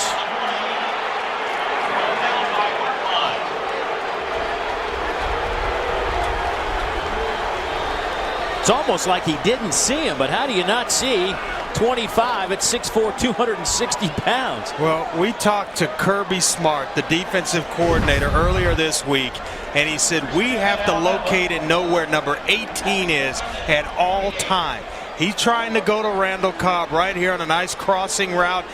They know where he is. You see about 4 white jerseys in that area. In the area of Randall Cobb, they make Mark Hartline pay the price. Second interception of the day for Hartline. His 5th of the season. McElroy has time in the pocket, dumps it down to Ingram. He gets hit hard from behind to the 32-yard line. Ricky Lumpkin came in to make that stop, but Mark Ingram, they love him out of the backfield. That's his 15th catch of the year. Leads the team in receptions. He is a fabulous player, and he's been doing it all season. I mean, he was the SEC Player of the Week after the game against Virginia Tech. He's been solid. Came into this game averaging 5.7 yards a carry and leading the team in receptions. Here's Ingram. There he goes. Touchdown, Alabama.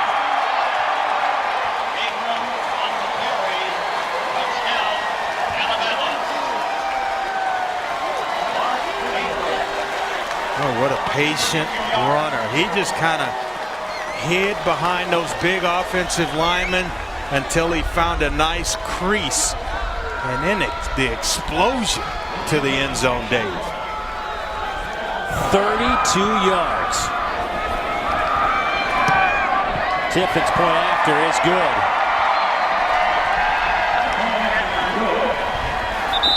Mark Ingram. Busted onto the scene last year as a true freshman. Continues to dominate.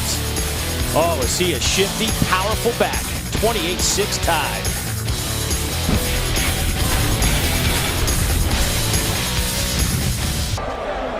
There's a guy that'll hit you and take your lunch money. I dare you to say something about it. Here goes Randall Cobb. Big hit at the 16-yard line. Alabama has put together some impressive short strike scoring opportunities. Yeah, it starts with the interception by Rolando McClain. Big time all-SEC linebacker setting up Mark Ingram. And that's a sign of a good running back. Patience on the inside and then the explosion to the end zone. Andre, there were 7 minutes and 30 seconds left in the second quarter. Alabama's at the inch line, and it was 7-6. Cobb in at quarterback, throws and dropped.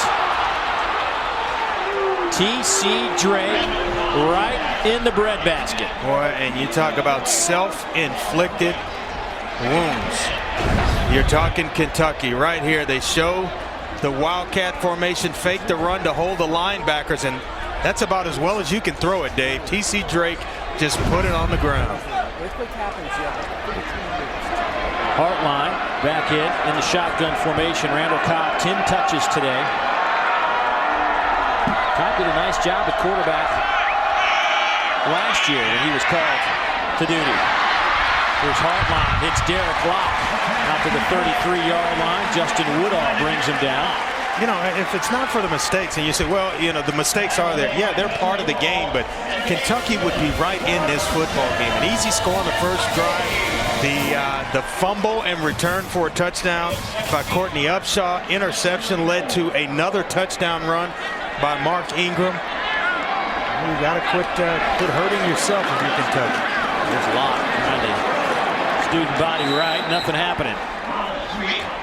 Let's go back to our SEC Network studios and check in with Mr. Rob Stone. Rob, what do you have? Dave, unbeaten Wisconsin at Minnesota. Badgers down. Scratch that. John Clay fights in from 1 yard out. Wisconsin on top, 17-13.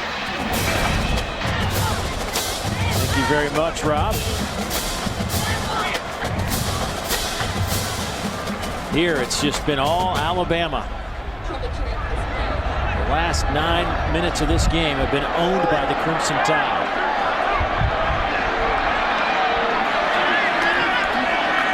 Hartline over the middle, batted in the air. Picked off.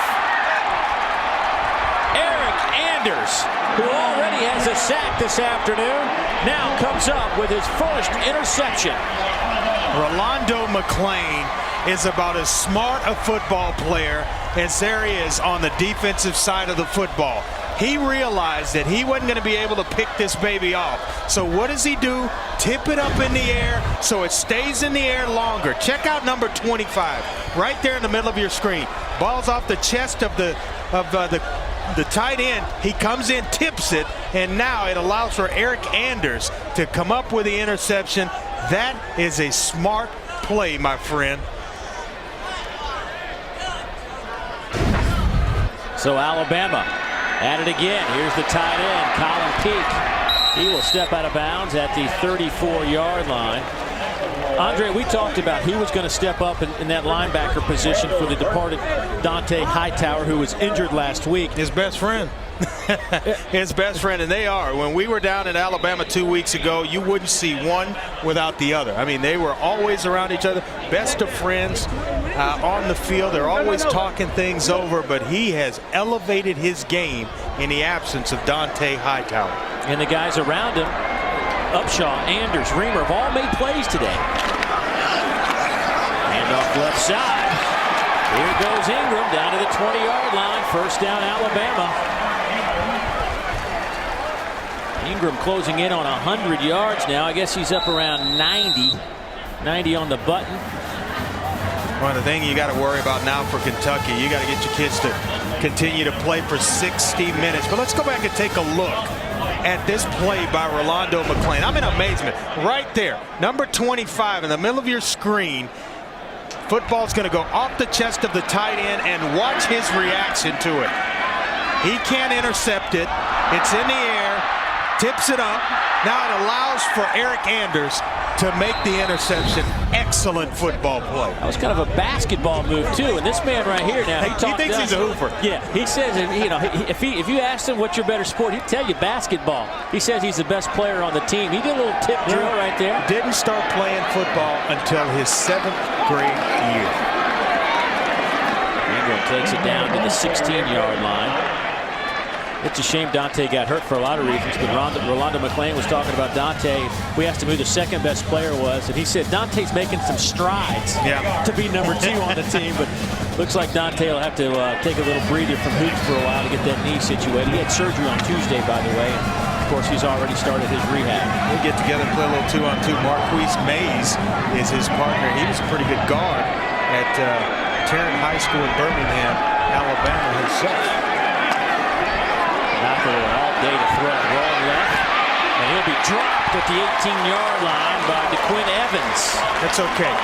It's okay for this reason, because you don't try to force something and turn the football over. We saw Mike Hartline pay the price early in this game, pay the price by trying to force a ball back over the middle, which led to an interception. You get another chance. It's only 3rd down. McElroy got off to a slow start, 2 out of 7. He's now 10 out of 16 for 105 yards.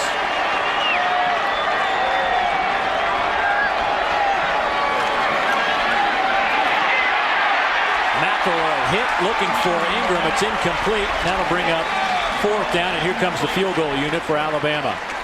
That pressure came from Corey Peters, the senior out of Louisville, Kentucky. His 3rd pressure today on McElroy. Well, I asked Steve Brown, who's your best inside pass rusher, and he didn't hesitate. Corey Peters from the inside, a returning starter from a year ago. He owns 8 sacks to his credit, and of course, in his career here at Kentucky. 36-yard attempt on the way from Lee Tiffin. The 8 out of 10 this year in the field goal department. You can make him 9 out of 11 as he connects.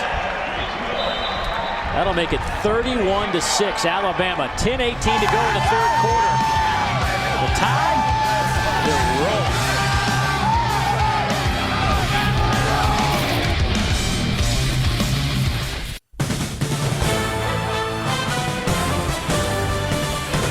And welcome back to our Wrangler SEC Game of the Week right here on the SEC Network. Dave Neal, Andre Ware, Derek Capuano, glad to be with us.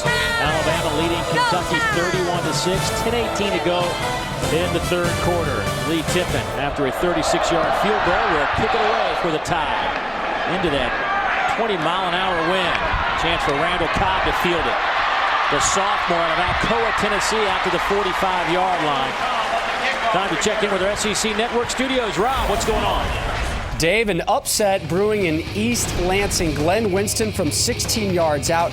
Listen to this discrepancy in total yards. Michigan State 330, Michigan 83. It's 26 Spartans. Wow, Andre. Wow. Look at some notable games today. Obviously, that's one of them. And then, of course, USC Cal. See if Cal can rebound. And Oklahoma, Miami tonight at 8 o'clock. I have my eyes on that one, that's for sure. Here's Derek Locke into Alabama territory. Give him 9 on the play.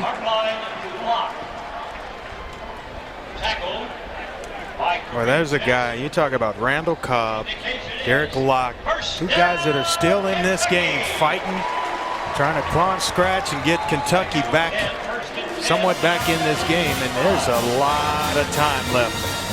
And a lot of things can happen in a football game, Dave.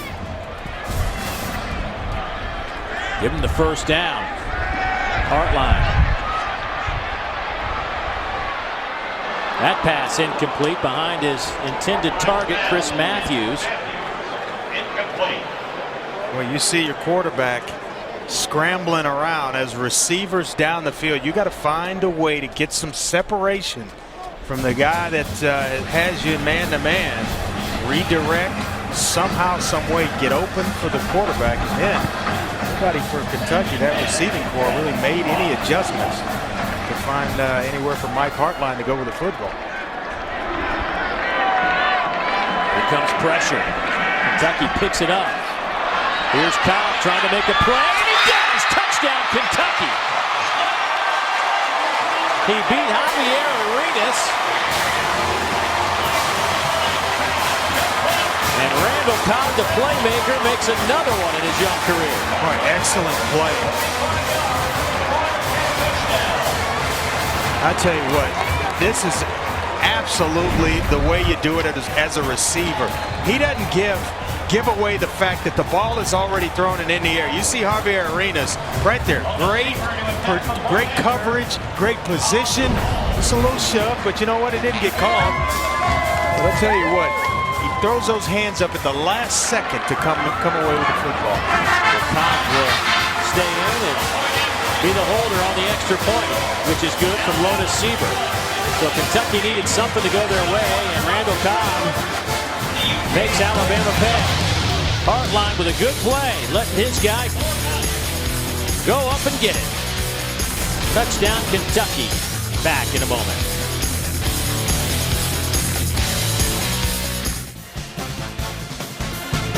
Look at the picturesque blue skies over the library here at the University of Kentucky, a building that Andre and I will never see the inside of. We hear it's really nice in there, and there's a lot of books. That's what we hear. Hey, I hung out at the library a little bit when I was in college. A little bit. Just enough, right? Just enough. Well, Alabama gave up the touchdown to Kentucky. A little bit of a spark for the Big Blue. They needed it. Needed something positive to happen for this football team, and it indeed happened there. Big time throw from Mike Hartline. Yeah, talk about somebody who needed something positive to happen. It's Hartline with 3 interceptions today. And you know what? They let him throw downfield. It's the first time he's really gone downfield today. They caught him in a blitz situation, trying to come after him, and had one-on-one coverage on the outside, and he went to his playmaker. Greg McIntosh will kick it away. And here is Javier Arenas, already with a 53-yard kickoff return today. Arenas tackled at the 24-yard line. Well, let's go back and take a look at this this touchdown reception by Randall Cobb, and he's matched against Javier Arenas, and he's in great coverage. You're going to see him right there, just a little bit of a bump to get the separation you need. And I always say, Dave, it's not speeding until you get pulled over. Is that what you always say? Remind me not to ride with you. You can go as fast as you want, my friend, until you get pulled over. Out of the shotgun, McElroy with 9:28 to go in the third. It's Colin Peak, the tight end. Let's take a look at our game summary, brought to you by Woodman of the World Life Insurance Society of Omaha, Nebraska. And a sluggish first quarter for Alabama. Time of possession owned by Kentucky, but they could never take the lead. A couple of field goals, and then, well, the roof caved in. If you're Kentucky, as Alabama took control of this one. Well, the last line right there tells the story. The turnovers, 4 for Kentucky, 0 for Alabama. And I think that was preached to us over and over yesterday by the Kentucky staff. We can't turn it over. We have no chance if we do. Well, we've turned it over 4 times. Here's a look at those turnovers. And you'll see the interception here. Mike Hartline throwing back in the middle of the field. Right here, then the fumble. Excellent play again by Rolando McClain. You see him in again on a turnover with an interception of his own. He'll make a play or be part of this one as he tips the football back in the air to Eric Anders. 4 turnovers for Kentucky. And off to the freshman, Trenton Richardson, out of Pensacola, Florida. Trent, coaches said, just came ready to play. Yeah. As a true freshman out of Pensacola. And, you know, you see that more and more, Andre. Guys out of high school are not only big enough and strong enough, but they're able to adapt to the college game. And you didn't see that 15 years ago. Well, he came, talking to the coaching staff, he came with a mentality that he was going to be ready to play. As you mentioned, he spent some time with their running back, Coach Burton Burns, in the summer to really learn the playbook and find out exactly how and the way they want to do things offensively at Alabama. The play fake to Richardson. McElroy steps up, dumps it off to Trent. Trent makes a stutter step left, but a good open field tackle from Micah Johnson, middle linebacker for Kentucky. Time for us to recognize a couple of stalwarts in the classroom. Greg McElroy from Alabama and Corey Peters from Kentucky as our SEC Network Scholar Athletes of the Game. ESPN Regional Television will contribute $1,000 to Alabama and Kentucky's General Scholarship Fund on their behalf. Congratulations to both of those guys. Greg McElroy graduated in just 3 years. Smart player. Knows this offense in and out. It shows up on the field. And off to Richardson. Richardson had an electrifying 52-yard touchdown run last week against Arkansas when he broke 5 tackles. Well, we talk about Mark Ingram so much, but he's not a bad guy to put in and spell Mark Ingram. Almost 7.5 yards a carry for the season and 4 touchdown runs to go along with it. Not bad for your freshman year, is it? No. Well, you know, he had a 419-yard game in high school running the football. Here's that pistol formation. And here's Trent Richardson on second down. Richardson on the carry. On that play, the middle of that line. Making the stop, Calvin Harrison coming up from the safety spot to lead the charge for Kentucky. You know what I like about Trent Richardson most? Is that there really isn't a whole lot of wasted movement. When he sees it, it's just like Mark Ingram. I mean, it is full throttle and full steam ahead. saw the one instance down around the goal line where it almost cost him a safety where he tried to make a guy miss. Usually he's delivering the punch, though. He came right back, learned from that, and the second time he got the football down there, it was pad level low and running. McElroy, it's Colin Peak, the tight end. Shoves one defender aside and picks up the first down to the 32-yard line.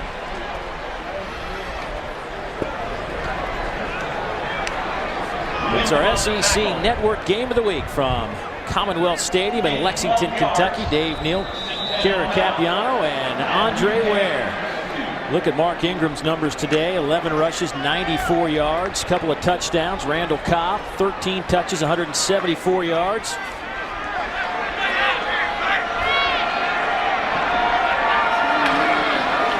First and 10, Alabama.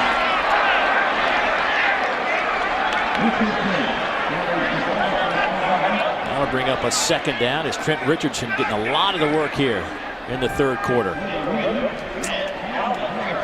Well, Andre, this is, you've made the analogy, this is a snake that'll let you get close, and as soon as you get close enough, boom, they bite and they attack. We've talked about Alabama perhaps being the best team in the country maybe at this point. Well, what are you taking away from 3 quarters of football here? Well, they're so good in all 3 phases of the game, offensively, defensively, and as well on special teams. That's why I think they're the best football team in the country.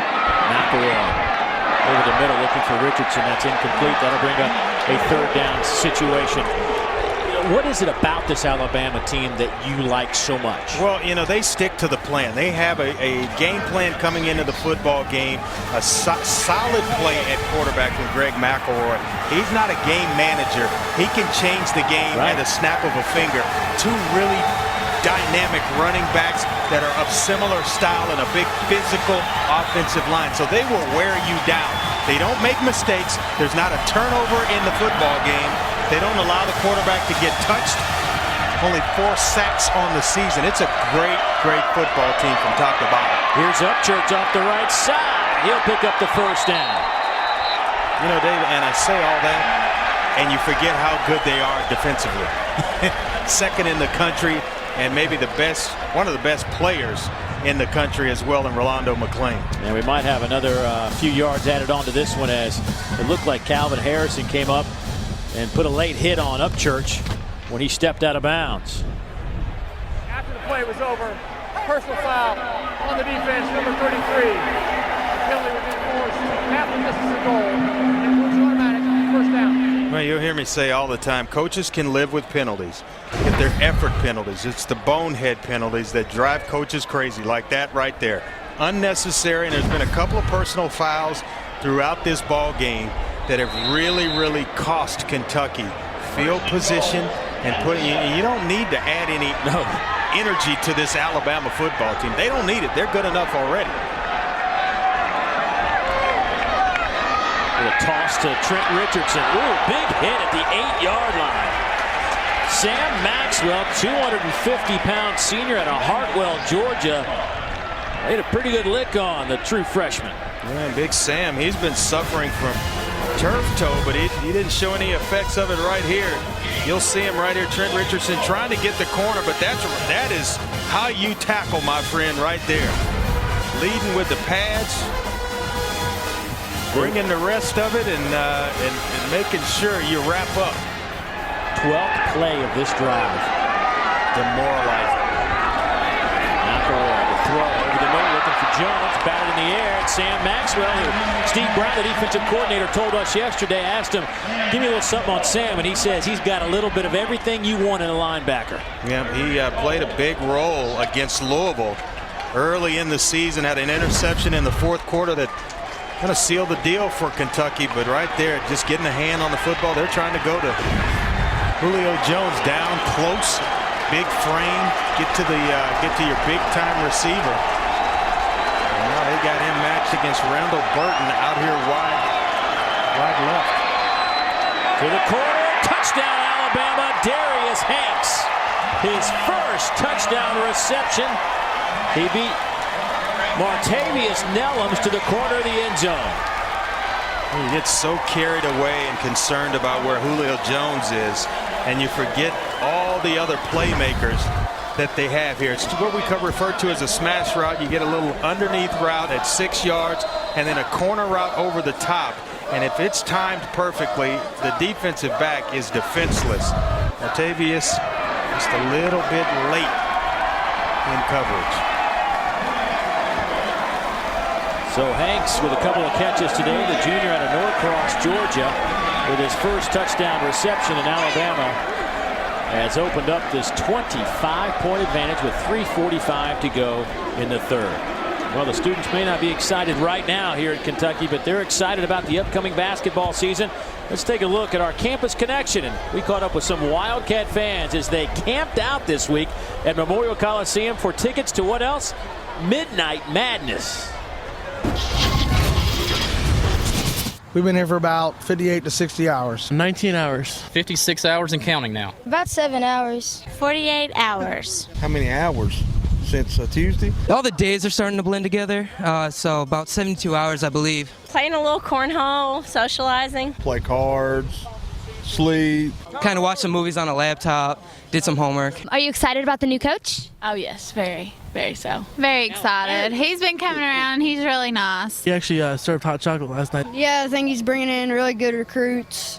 The most exciting thing has got to be that all the players have come out and mingled with everybody, acted just like one of the fans herself, signed all the autographs, everything. They're totally great to us. Well, as you can tell by that, the fans were somewhat excited about the hot chocolate, but they're more excited about the recruits that John Calipari had brought with him. He has brought some excitement back to this program. It's unheard of what's going on over at Memorial Coliseum. There's Derek Locke out to the 35-yard line. As we look at his resume, I mean, it is somewhat unmatched. I mean, few guys have had the success he's had wherever he's been, and he's won 76% of his games, which is third highest among active coaches. And he delivered pizzas, he brought out hot chocolate, he signed autographs, and guess what he did last night with his son, Andre? What's that? He brought a tent and camped out with the guys. Oh, how about that? Said his wife was out of town. What the heck? He knows how to do it. Get those fans all excited, get them on your side. Sweet. Here's Hartline on first down and 10. Being chased down. And he'll step out of bounds at the 38-yard line. Courtney Upshaw runs him out of bounds. We had a chance to get some pictures of Coach Cal, by the way, mingling with the fans. But you heard one guy, he's been out there since Tuesday. Now, this isn't for like season tickets or, to go spend a week and watch them practice. This is for their one night, Midnight Madness, the blue and white game. Coach Cal out there giving out McDonald's and hot chocolate. 6 veteran players, 6 newcomers, and we'll try to mix and blend that talent together. Derek Locke chased down by Rolando McClain. One more final thought about the basketball team. Patrick Patterson, I'm telling you, I'm calling it right now. Remember this. He'll be the SEC Player of the Year. Oh, you're going out on a limb, big fella. You know what? He's re-energized and he's got some talent around him. Patrick Patterson is going to be a monster this year. I'm just calling it right now. Be all eyes. I'll call it. Trust me, I'll text you and let you know how Patrick's doing. Let's see if Kentucky picks up the first down. I believe they did. They got it to the 41-yard line. Moncel Allen tripped up by Javier Arenas. Let's break away from the action for a moment. Check back in with our SEC studios. Rob. Dave, if I've told you once, I've told you 100 times, do not kick to Clemson C.J. Spiller. The kickoff. After a Maryland touchdown, Spiller breaks the tackles, goes 93 yards for the score. They get the 2-point conversion, down 3. Thank you, Rob. That pass caught by Kyrus Langster. Yeah, C.J. Spiller's a guy like Randall Cobb in a way. You just got to get him the football any way you possibly can. As you look at the ACC teams in the top 25, Georgia Tech back in the mix. Miami fell down from 9th to 17th, but Virginia Tech hanging in there. You know, I think they learned a lot about their team in that opening loss to this Alabama club. And I disagree with the pollsters. I mean, it's a tough night to go into Blacksburg and play Virginia Tech if you're Miami. You dropped from 9th to 17th in the driving range. It was, kind of unfair, in my opinion, to drop that far down. They're a much better team than the 17th ranked team in the country. We'll get a chance to see that tonight, though. Yes, we will. Number 8 ranked Oklahoma. without Sam Bradford, by the way. That decision made by Bob Stoops, along with Sam this week, that he's just not ready, so Sam Bradford won't even dress out tonight for the Sooners. Derek Locke inside the 40 to the 38, brought down by Corey Reamer, who has 6 tackles today. But I'm looking over here at my spotter, Kim Anderson, keeps track of defensive numbers for me, and I'm looking at Rolando McClain's numbers. It is off the charts good, and we still have a quarter of football left. 1 pressure, a forced fumble, an interception, a pass broken up, and 10 total tackles. I think he stepped his game up in the absence of his buddy Dante Hightower. Took it on his shoulders, and he is delivering. Looks like some movement. I haven't called Terrence Cody's name much. Big man in the middle today for Alabama. Nose tackle. Prior to the snap, false start on the offense, number 75. 5-yard penalty, remains second down. You know, we talked to Coach Saban about Rolando McClain a couple weeks ago, and he paid him one of the highest compliments I think you can pay a player. He said he thinks like me. And you know, he's one of the brightest coaches in all of college football, national championship. And the coach tells you that, and especially on the defensive side of the football, it's a pretty good compliment. Second down and 10 for the Wildcats. Hartline going up top. Caught on the far side. Chris Matthews went up and got it. They'll say he's out of bounds. Well, the coaches are waiting on Chris Matthews. He has a boatload of talent and really waiting for him to step up. Mentioned he was a junior college All-American last year. But right here, go up, get it at its highest point. Looks like the right foot might have come down inbounds. Look at right here at the top of the just out and on the line. Good call by the official. Side judge Bobby Moreau right on top of it.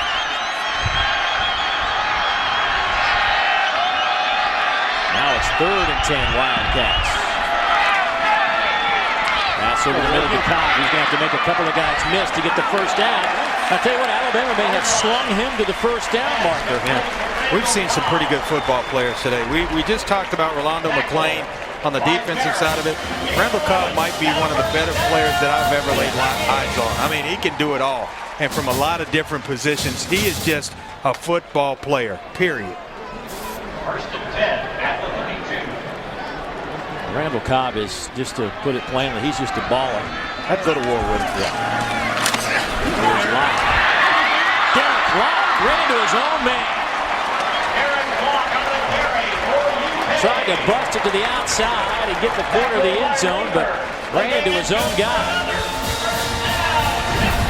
Big time center in the middle, going to pull around here and get a good block for him, and now it's just Derek Locke, number 72, Zip Duncan down the field. If he doesn't run into Zip, he may be dancing in the end zone.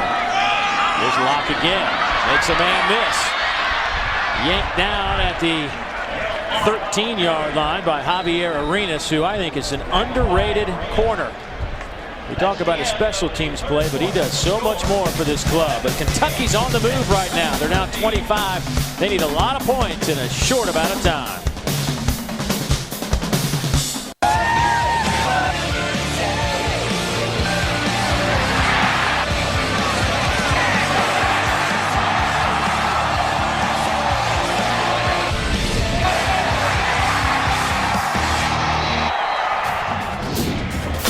Third-ranked Alabama, 38 points on the board through 3 quarters, but Kentucky driving.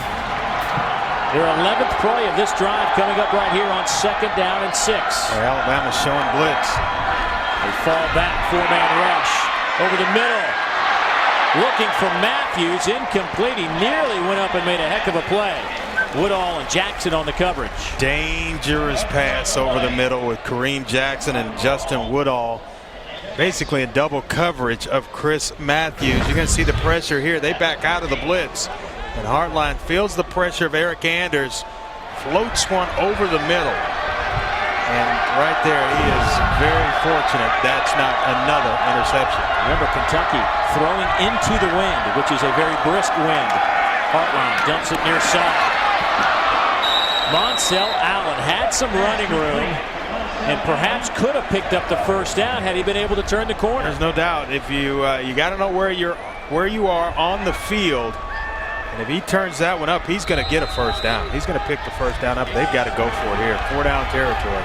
Definitely. Field goal's going to do much for you now. So Kentucky looking at a 4th and 4 from the 11.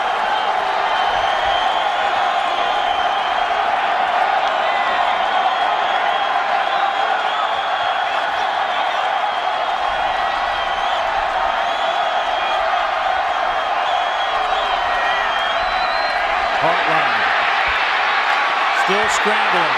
Will run for it to the 5. First down, Kentucky. Boy, Hartline did not want to run it. Yeah, he took a little bit of a hesitation step there, and then realized where he was on the field. Big Josh Chapman brings him down, but not before he's able to pick up the first down. You see him here, still looking. Now just tuck it. At that point, you picked it up. Go ahead and slide. Don't take that unnecessary punishment.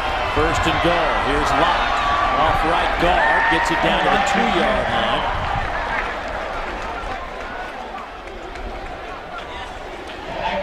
Well, Derek Locke came in leading the SEC in all-purpose yards and dual sports star when he came to Kentucky. He came to Kentucky on a track scholarship. And they tell me, you hear all these times about in 40-yard dash, 4.21 on last year's pro day.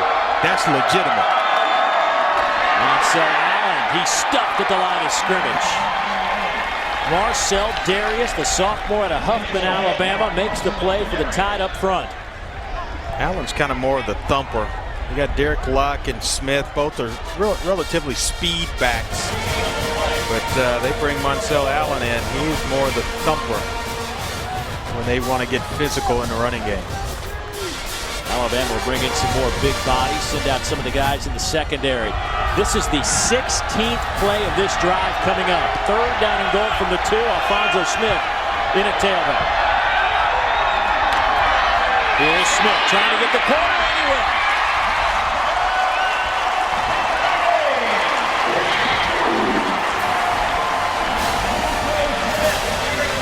Well, they don't call John Connor the best blocking back in the SEC for nothing. And I tell you what, he sealed the left side of this offensive formation and allowed Alfonso Smith to walk in. Watch him right here as he's just going to seal right on the left edge.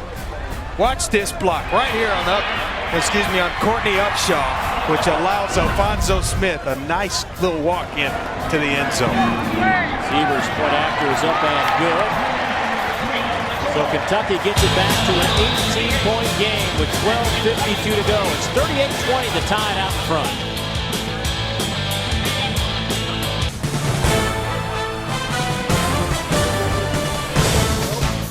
Looking at historic Keeneland Racetrack here in Lexington, Kentucky. Perhaps the only thing more famous than Big Blue basketball is the horse racing that will actually get underway again October 9th. Oh, about, say, 5 miles from campus. And these folks will be clamoring for some of that horse racing. Tell me the thing to do on a Saturday afternoon, horse races, and then come on over to the Kentucky Wildcat football game. Bad way to do things. Not a bad way to spend a Saturday, that's for sure. Well, Kentucky just had a 16-play drive, 65 yards, and they scored a touchdown without Randall Cobb even touching the football. As the wind blows over the football off that tee one more time. We've seen that just about every time we've had a kickoff today. It is windy. Look at the flags. I'm surprised many of them are still up on their flag poles. It's been blowing since early this morning. The McIntosh will kick off into that wind. It's a good kick. They'll actually get down to about the 7-yard line. Here's Javier Arenas. Tripped up at the 25-yard line. Excellent special teams tackle by the sophomore Matt Lentz. Let's take a look at the upcoming schedule for Alabama, brought to you by Toyota, moving forward. And, of course, next week a lot of eyes will be at Oxford as Alabama heads over to meet the Rebels coming off a tough loss. Yeah, they want to get back to their winning ways. You look at it after that, South Carolina, Tennessee. It'll be a tough finish to the season, even down at Mississippi State. Yeah. It's going to be a tough football game. to go in to start with. And of course, the Auburn game, which many people thought in the summer might not be as difficult as it's been, now looks like it might be another one of those challenges. That's right. And the pistol formation, handoff right side. That will go to Ingram. Get a couple on the play. Of course, Auburn tonight taking on Tennessee, and as you said earlier, this will be a game where we learn a lot about the Tigers. No doubt about it. You think about something in this game when defensively early, Kentucky's kind of stopping Ingram and Richardson, and the pile stop. They wear on you so much during the course of a game. Now all of a sudden they're falling forward by 3 yards. Even though you make that initial contact, they're falling forward for 3 yards. That big offensive line, they're good up front.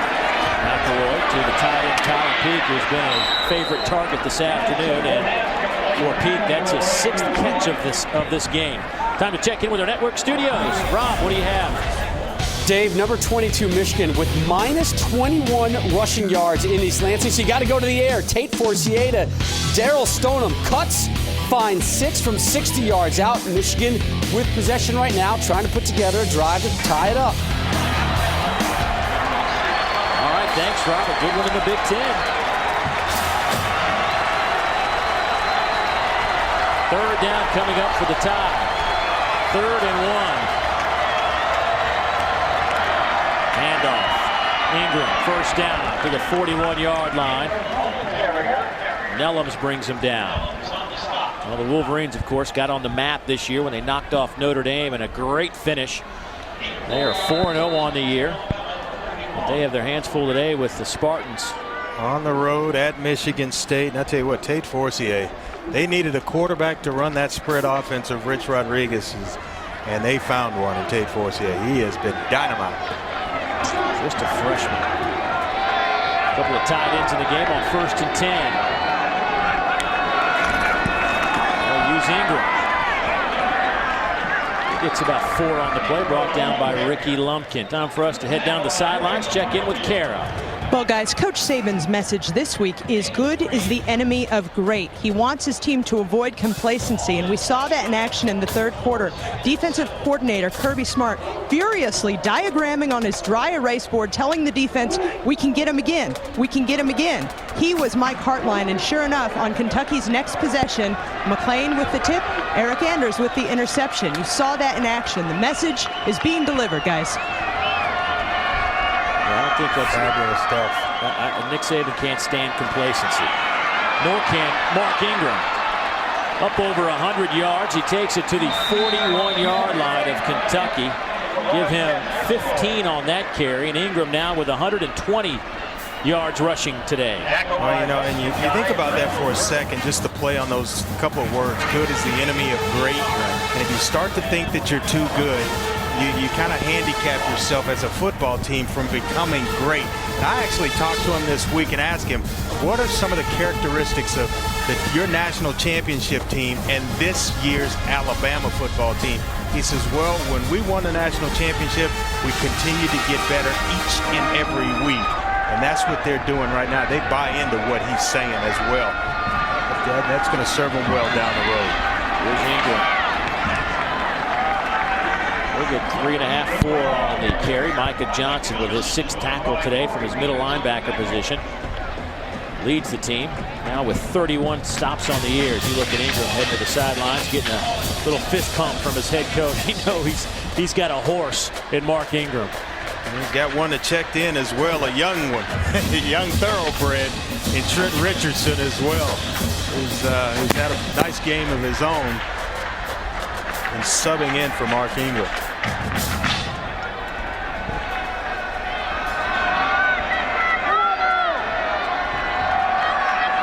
Here's Richardson. Nowhere to go. Stood up at the line of scrimmage. Well, it's never too early to start talking Kentucky basketball. Don't miss the chance to see Coach Calipari's team take on UConn in the 3rd annual SEC Big East Invitational held at Madison Square Garden on December 9th. For tickets and travel, visit secbigeastinvitational.com. 3rd down and 6. 8:40, clock moves.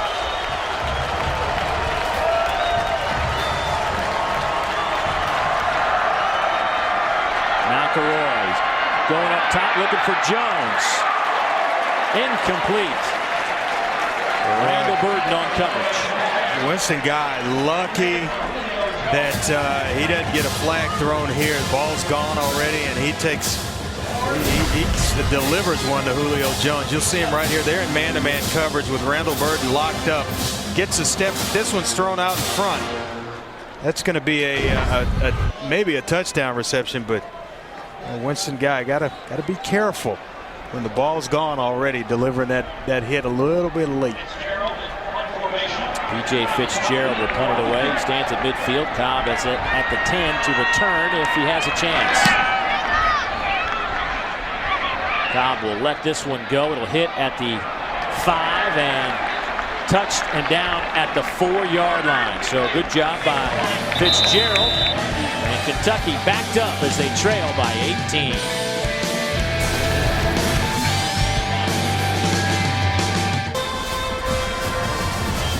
Some Kentucky fans still having a good time despite the fact that their club's down 18 with 8:15 to go. Wildcats backed up inside their own 5. Here's Hartline, little inside handoff.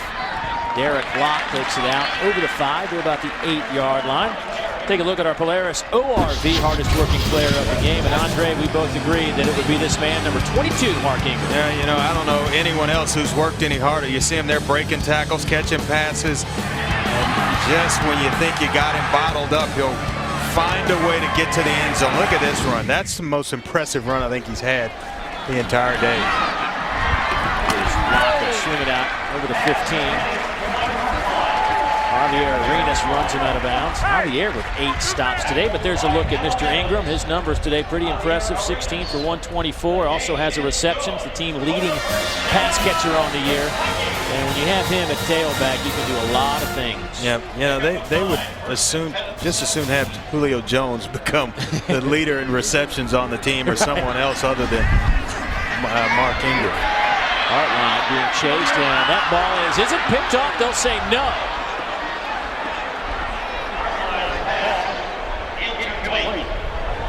Marquise Johnson had his hands on it and looked like he kept it above the grass from our angle. Now, of course, we are about 100 yards away. Take a look here, and I don't know where it actually touches. It's a good call by the officials, but I don't know what Mike was thinking in that instance. That's the official. It's 5 yards away. Probably has a better look than I do, huh? Hartline scrambling. And he'll throw that out of bounds. Give us a chance to go downstairs, check in again with Kara. Well, guys, who's luckier than Alabama offensive coordinator Jim McElwain to have that fine stable of running backs to work with? And he says he approaches each game like a basketball coach. He gives each of his guys a few looks, a few carries, a few chances, and then he likes to stay with his hot hand. Obviously today, Mark Ingram had the hot hand, and his numbers speak for themselves. Well, when you have a freshman behind you like Trent Richardson, you get hot a little bit faster. You don't have time to be cool. And timeout taken by Kentucky here. Hartline with plenty of time on the play clock, just didn't like the look. You know, I asked Jim McElwain a couple of weeks ago when we were down at Alabama. I said, you know, who's some of the coaches that, you know, you've coached with? And he says, I don't have any pedigree. I'm one of those dogs that you just pick up at the kennel. You know, you go in there and get one. But he's got some pretty good players in which to hand the football off to. Roy Upchurch is back from a high ankle sprain, and he's contributing as really they're back out of the backfield in third down situations. But the other two, you just pick one that day. And as he described, whoever has the hot hand is the guy that stays and gets the most touches.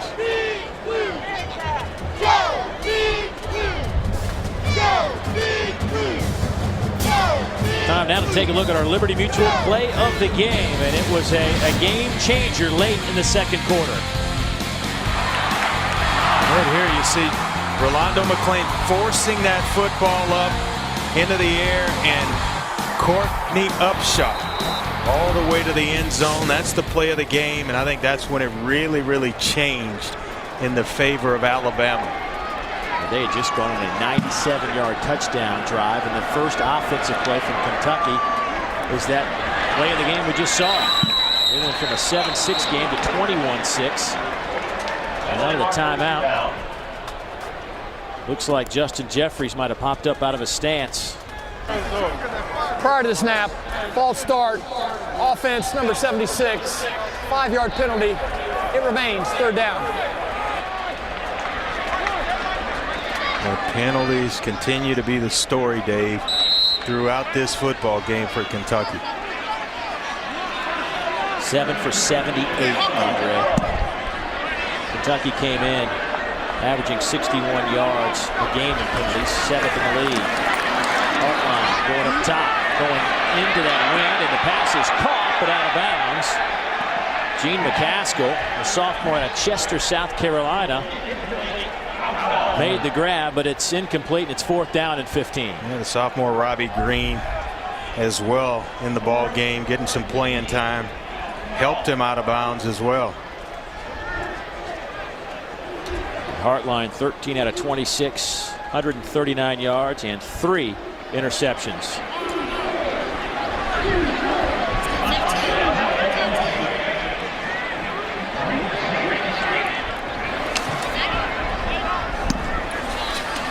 Lotchka punts it high in the air into the wing.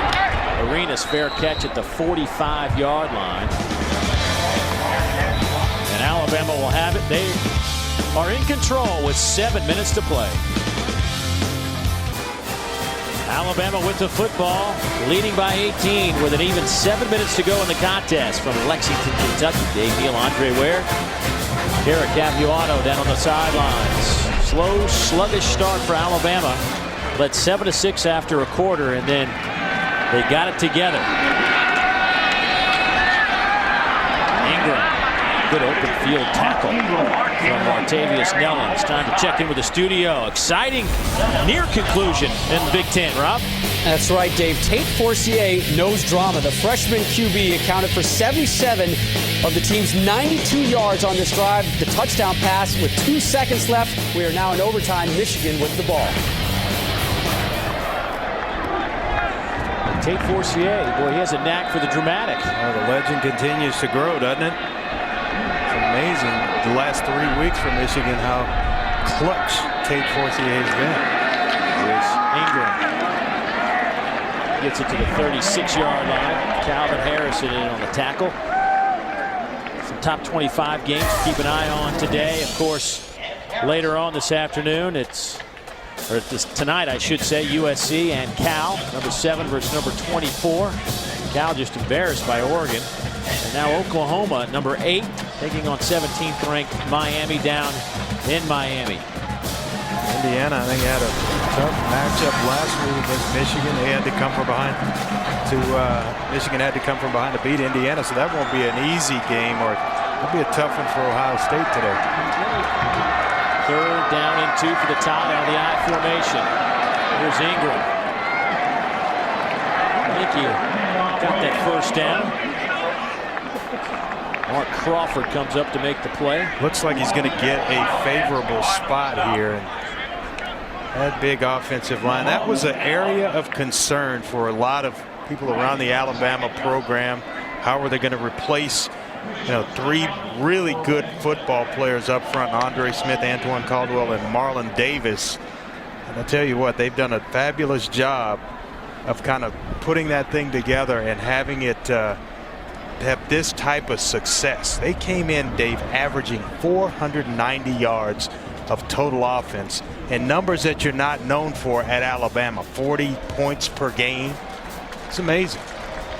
A little bit shy of that 1st down, but James Carpenter, a junior college transfer, has really come in to help solidify that tackle spot, departed by Andre Smith, came in from Coffeyville Community College. And how often do you hear of an offensive lineman being the team's offensive MVP? Well, that's what he was at Coffeyville last year. And he said he came to Alabama because of the challenge. He knew he was stepping into some huge shoes, and, well, he wanted to show people he could play at this level after getting only one Division I scholarship offer out of high school, and that was to Iowa State. Quarterback sneak. And that'll be good enough for the 1st down. Greg McElroy.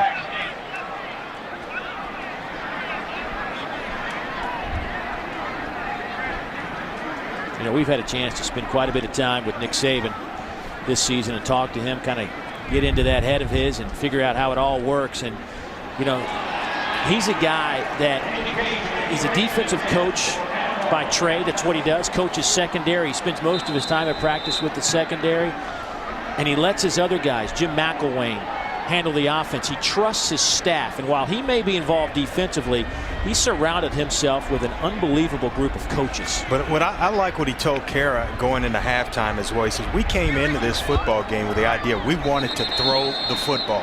And that lets me know that he doesn't want the rest of the SEC thinking that Alabama just can play in the box. I mean, they can't, once you stop them from running the football, then you pretty much got them beat. That's not this Alabama football team, and it kind of shows up in the statistics. McElroy started the game 1 of 6 for just 4 yards. Since then, in the last 3 quarters, he's 14 of 19, 144 yards, and 2 touchdown passes to go along with it. This is a 30-second timeout. So my point is they can do both. Right. They can run the football and pound it if they need to, and if they need to pick it up and throw it, they're certainly capable of doing that. Well, Alabama, one of the top 10 teams, still undefeated. As you look at the other list, Florida, week off. They'll have a chance to get Tim Tebow healthy. If not, I think they're in pretty good hands with Brantley at quarterback against LSU next week. Of course, you want your big gun in at quarterback, but nonetheless, Florida with a week off to get healthy. I still think that's a team that's going to grow every week as well under Urban Meyer. I think that they haven't even come close to hitting their stride yet. Yeah, Texas Longhorns, Colt McCoy playing some pretty good football as well. And how about Tony Pike? Yeah, at Tony Cincinnati. Pike. How about him? Cincinnati, boy, have they developed quite a reputation. On first down and 10, here's Ingram hit the line of scrimmage. And Kentucky will take a timeout. Rich Brooks has 2 left. Actually, now we'll have 1 after this timeout.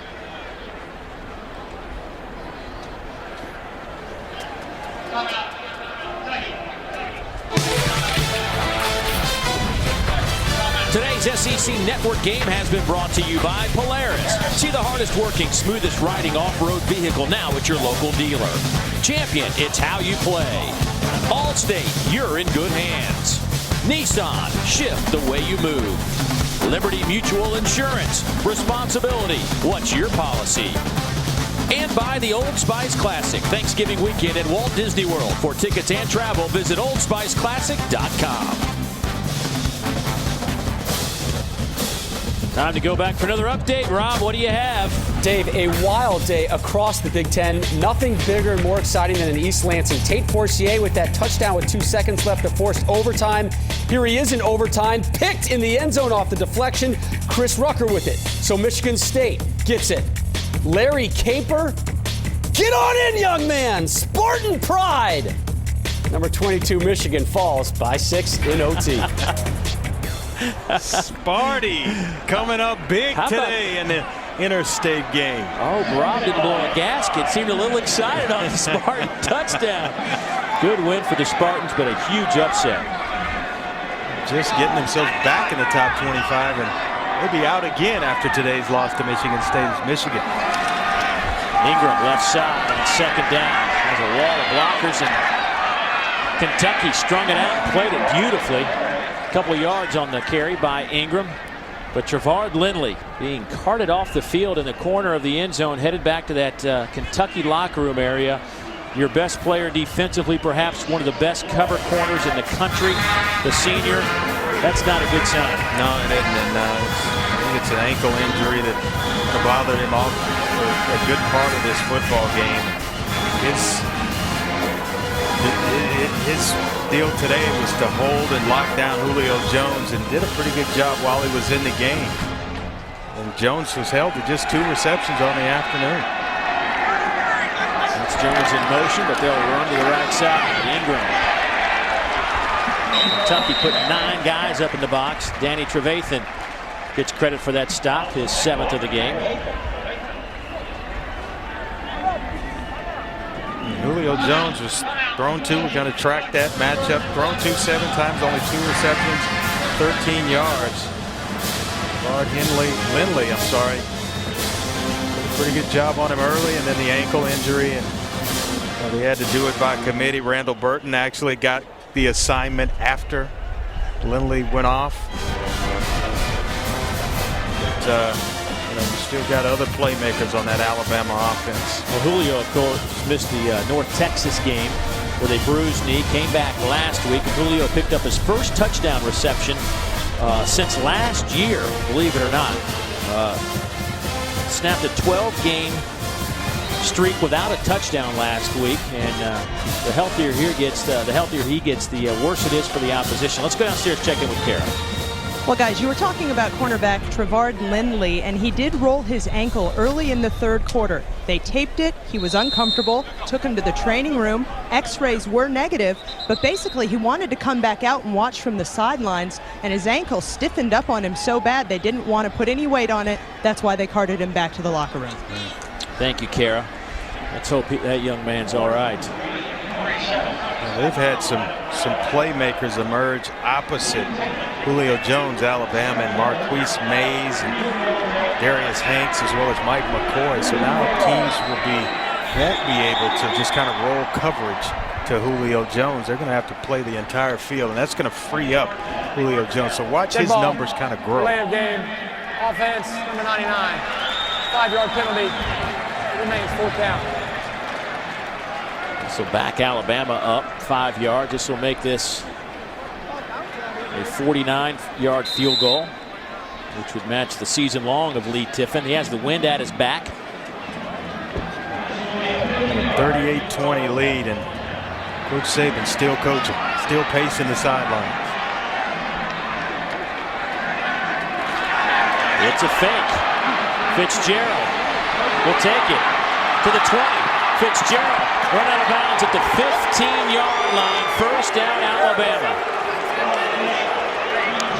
Just giving the rest of the SEC a little bit to think about right there.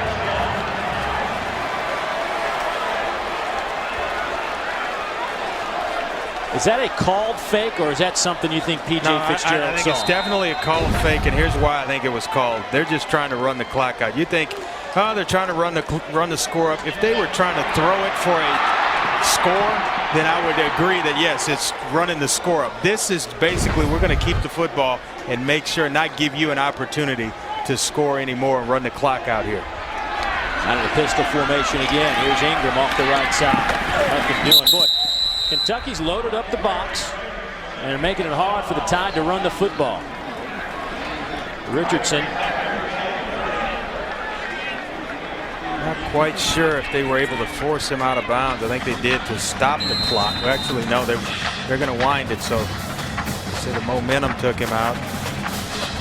This clock's going to continue to run here. But I'm okay with that fake. And a lot of people are going to look at that and say, oh, you're running it up and rubbing it in. No, it's just to continue to keep the football and run the clock out without Kentucky having an opportunity to go down and score. And maybe, an onside kick or something.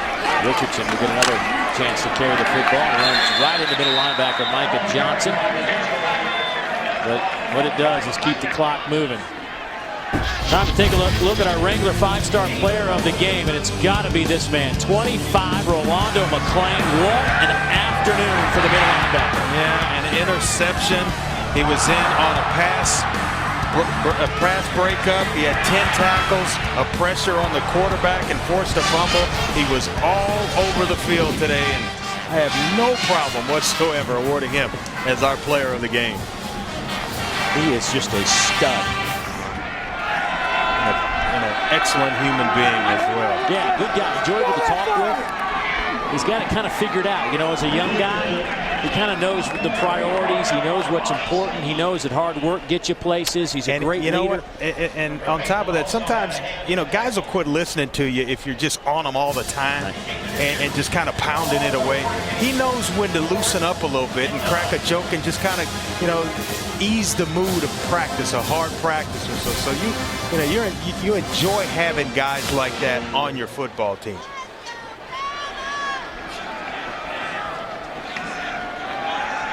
Not many players like him come around. He's got that contagious smile too, doesn't he? He just kind of I could see Coach Saban wanting to be hard and tough, and he just cracks that smile on and just melts him right down. Not many people can do that.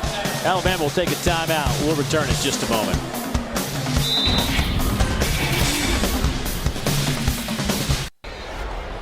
I think that look pretty much says it all for the Kentucky faithful. It's been a tough ball game. On 4th down, Alabama will throw it to the end zone. Incomplete. Looking for Mike McCoy. It's incomplete on 4th down, so Kentucky holds, and they will get the football back with 1:26. Throw a fader out. I don't know if I agree with this call. Maybe run the football. The clock continues to run, and then you get the change of possession. But right here, clearly unable to come up with a football. Just run it. Run the clock out so that you don't put yourself, you give people reason to really criticize you. Oh, there's some fans in front of us right now wearing blue jackets that aren't exactly wishing the folks from Alabama Merry Christmas. Wow. That pass complete to Kyrus Langster. Let's check in with Rob. Dave, Clemson at Maryland. Tigers down 3, under 3 minutes to go. Richard Jackson misses his second field goal of the day. Maryland still with the lead, but Clemson has the ball, under 2 to go. Thank you very much, Rob. That pass caught by Monsell Allen. That'll move the chains with under a minute to go. But, Andre, this is, we talked about it from the very beginning. Alabama, a team garnering some attention. They got some first-place votes this week in the polls. How good are they? How good can they be? Your impressions after watching this one today? I tell you, the thing that they really got to kind of dodge or avoid is injuries, and that's just a part of the game, and you kind of let the season play out. But they're as good a team as I've laid eyes on this year, and that's Florida included. So they can do it in all 3 phases: offense, defense, as well as special teams. Hartline just throws it away. I just think their defense is so good when they want to be. There are some times there where teams have run the football on them and gotten some, but when it comes time to buckle down and tighten the chin strap, this is a group that I have a lot of confidence in. Seeing them now 2 weeks, that you just think that when it comes to that point, they know how to stop a team. Well, think about it from this standpoint, and this ball game is that's what turned the tide of this football game. It was defense. Right. It wasn't the offense. You go down and score, and then they had some problems moving the football. But then you had the forced fumble by Rolando McClain, and then all of a sudden, right before halftime, that's when the culture of this game really took a change. McClain with another stop for Alabama. The clock moves at 20 seconds, so this Alabama team will go to 5-0 on the year, and they have now won 18 of their last 20 football games. An impressive unit wearing the white. I think it's just an excellent football team, and they're getting consistent quality play at the quarterback position, which was a question mark as well with John Parker Wilson leaving and graduating. And I think Greg McElroy stepped right in and has done a fine job. Last time Nick Saban was here, he had to win on a Hail Mary pass when LSU beat Kentucky. This time a little bit more comfortable for the coach wearing the shirt and colors of Alabama. Greg McElroy and company win it on the road. Their first true road game of the year goes to the Crimson Tide. They win it 38-20. And when you look at the numbers for Greg McElroy after a 2-for-7 start, finishes 15-26 for $148. The big story in the running game, Mark Ingram, 22 carries, 140 yards. And Rolando McClain with 11 tackles, and he's alongside our own Kara Capuano. Called Rolando McClain one of our defensive players of the game. Rolando, how would you grade the defensive performance today? I mean, I think we could do a lot better. They're a good team. I think we gave up a lot more rushing yards than we anticipated, but they're a very good team. They worked hard. They did a lot of good blocking, and their running backs run hard. But, I mean, it's a win. It's hard to win in this environment, but, I mean, we're not satisfied with the win, but we'll take it. What do you think will be the teaching points as you prepare for Ole Miss, since the defense isn't satisfied yet? I mean, we just got to get better. We got to take it every practice to get better, day in and day out. I mean, of course, with a coach like Coach Saban, he's going to push us to be the best that we can, and we're just got to stay hungry and keep trying to get better. We saw between your interception and the tip interception to Eric Anders, Coach Smart furiously diagramming on the dry erase. What is it like for you to have to dissect every single minute of a game that seems like it could be in hand? I mean, it's hard, but at the same time, it's something that I'm used to. My third year here, kind of used to it. I know a lot of my players rely on me, so I try to do the best job I can. What was it like without your right-hand guy out there, Dante Hightower? I mean, it's tough. Can't replace a guy like Dante, but I think Corey Remus stepped in and did a good job. Even though we didn't stop the run as well as we can, I mean, we'll take the win. A win is a win. Thanks, Rolando. Thank you. Dave, let's send it back to you. You heard what he said. It was tough without his right-hand guy out there today, but they seemed to survive it okay. I think they did just fine. But there are some, this is in a roundabout way, Andre, not a bad thing for Alabama. They have some things that they can work on this week as they get ready to take on Ole Miss next Saturday. Well, the thing that he wants to guard against, and that Coach Saban, is complacency, and this team starting to, read its own press clippings and start really feeling good about it. I think there are just enough things that happen in this football game where they won't get complacent. They'll go to work this week and get ready for Ole Miss. Alabama 5-0, ranked third in the country. Knocks off Kentucky today 38-20. That's our final score. Be sure and join us again Saturday at noon Eastern for our SEC Network Game of the Week presented by Wrangler. Our final score again, 38-20.